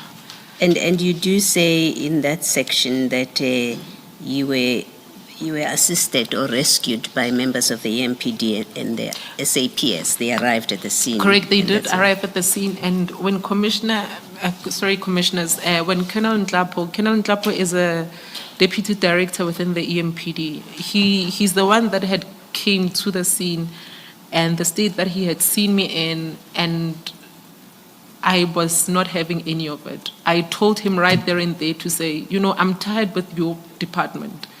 If this is the treatment that I must get from the department that I work so tirelessly for, then it's not worth it. But I will not be subjected to any form of punishment for doing the work that I did. And you're certain that these people, they knew that you're an employee of the MPD. Were you in uniform? I had, on the top part, it was the uniform with the boots and whatnot. So when they had looked for dockets, that's when it became confusing to me as to say, but no, wait, I don't deal with dockets. I'm not SAPS. You're probably mistaking me for somebody within the South African Police Services, but I'm not that person. All right. Maybe then to move on, you also mentioned the EMPD strike. You say you got a pre-dismissal notice. Did anything come out of that? Was there a further step, or it's just left hanging? Commissioners, it was approached in a very generic way, because now we are employed by the human resource of the department. From the employment itself, you sign a contract or enter into a contract with the city by virtue of representation of HOD/HR. Issues of discipline now come, and seemingly things have changed. They are urging me to be at a strike that I was never part of. And the letter of pre-dismissal inquiry is signed by Ben Dikob Mkhwanazi. I had requested countless of times to say, I'm operating a council vehicle. It has trackers. Please provide me with data that had placed me at the scene, or even a photo of me being there. The video footages that you had told media that you had collected in identifying people on strike, none of that was forthcoming, commissioners, because they do not even exist. They are not in existence.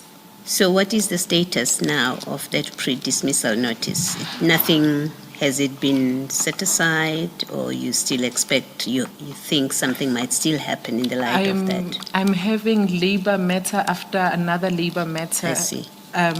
It's now the unfair suspension that I was placed. There is the moving from the position I was appointed to.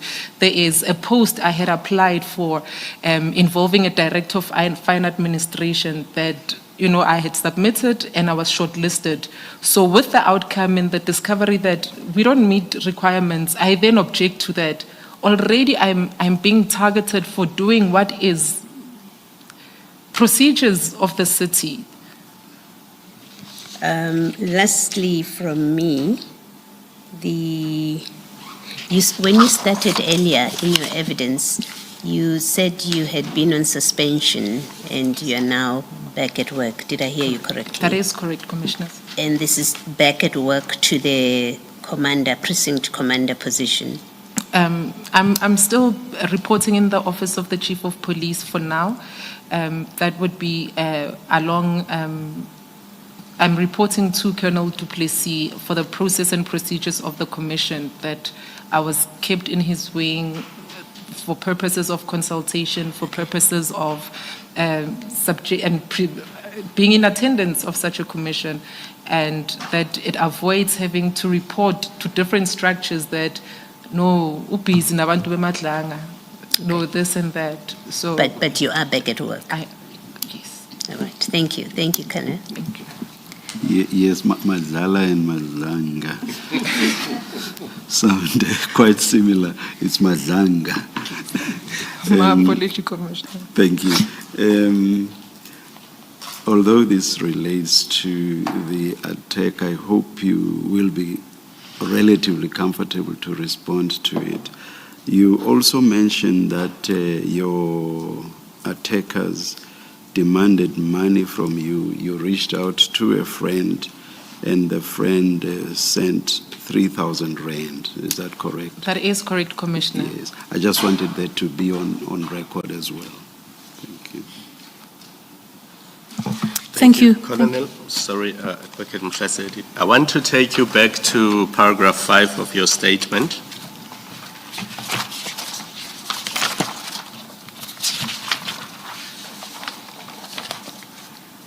So your ordeal started with the blue lights. And I see in your paragraph 5 statement, you say at one point you were the commander of the VIP unit responsible for protection of the city manager. So I have two questions about that.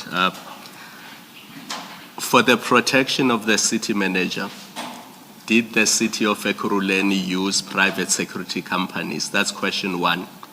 If the answer is yes, did those private security companies use blue lights during your time in that position?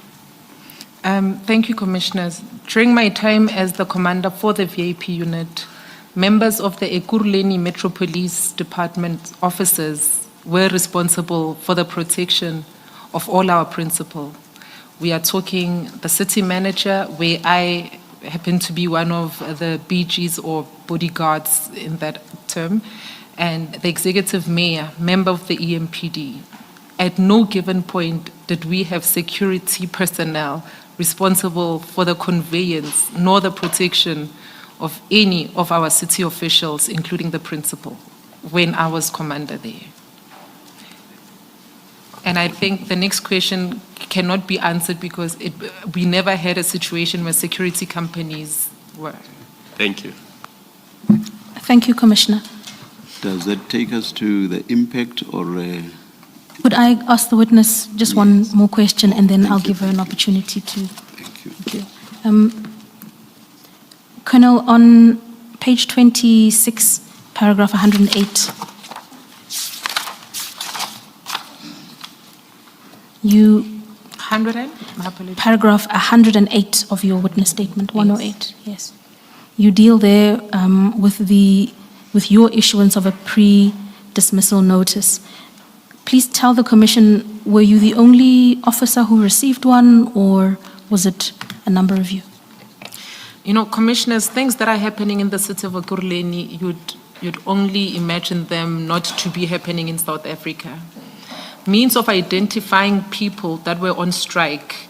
They had reported and said to the media that they had used tracking devices, photos of people identified there, video footages, and I think there was even a time when they had made reference to a drone that they had made use of. Commissioners,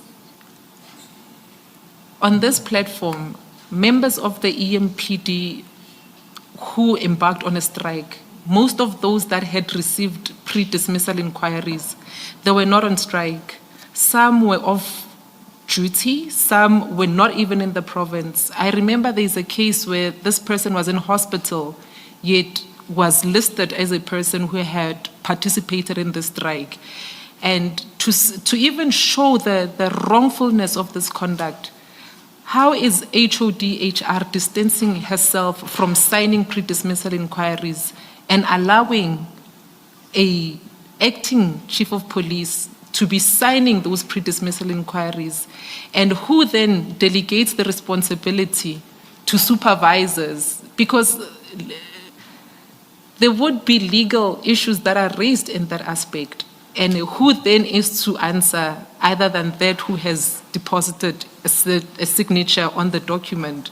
So it seems like everybody is just moving away from what would be comebacks of this whole thing.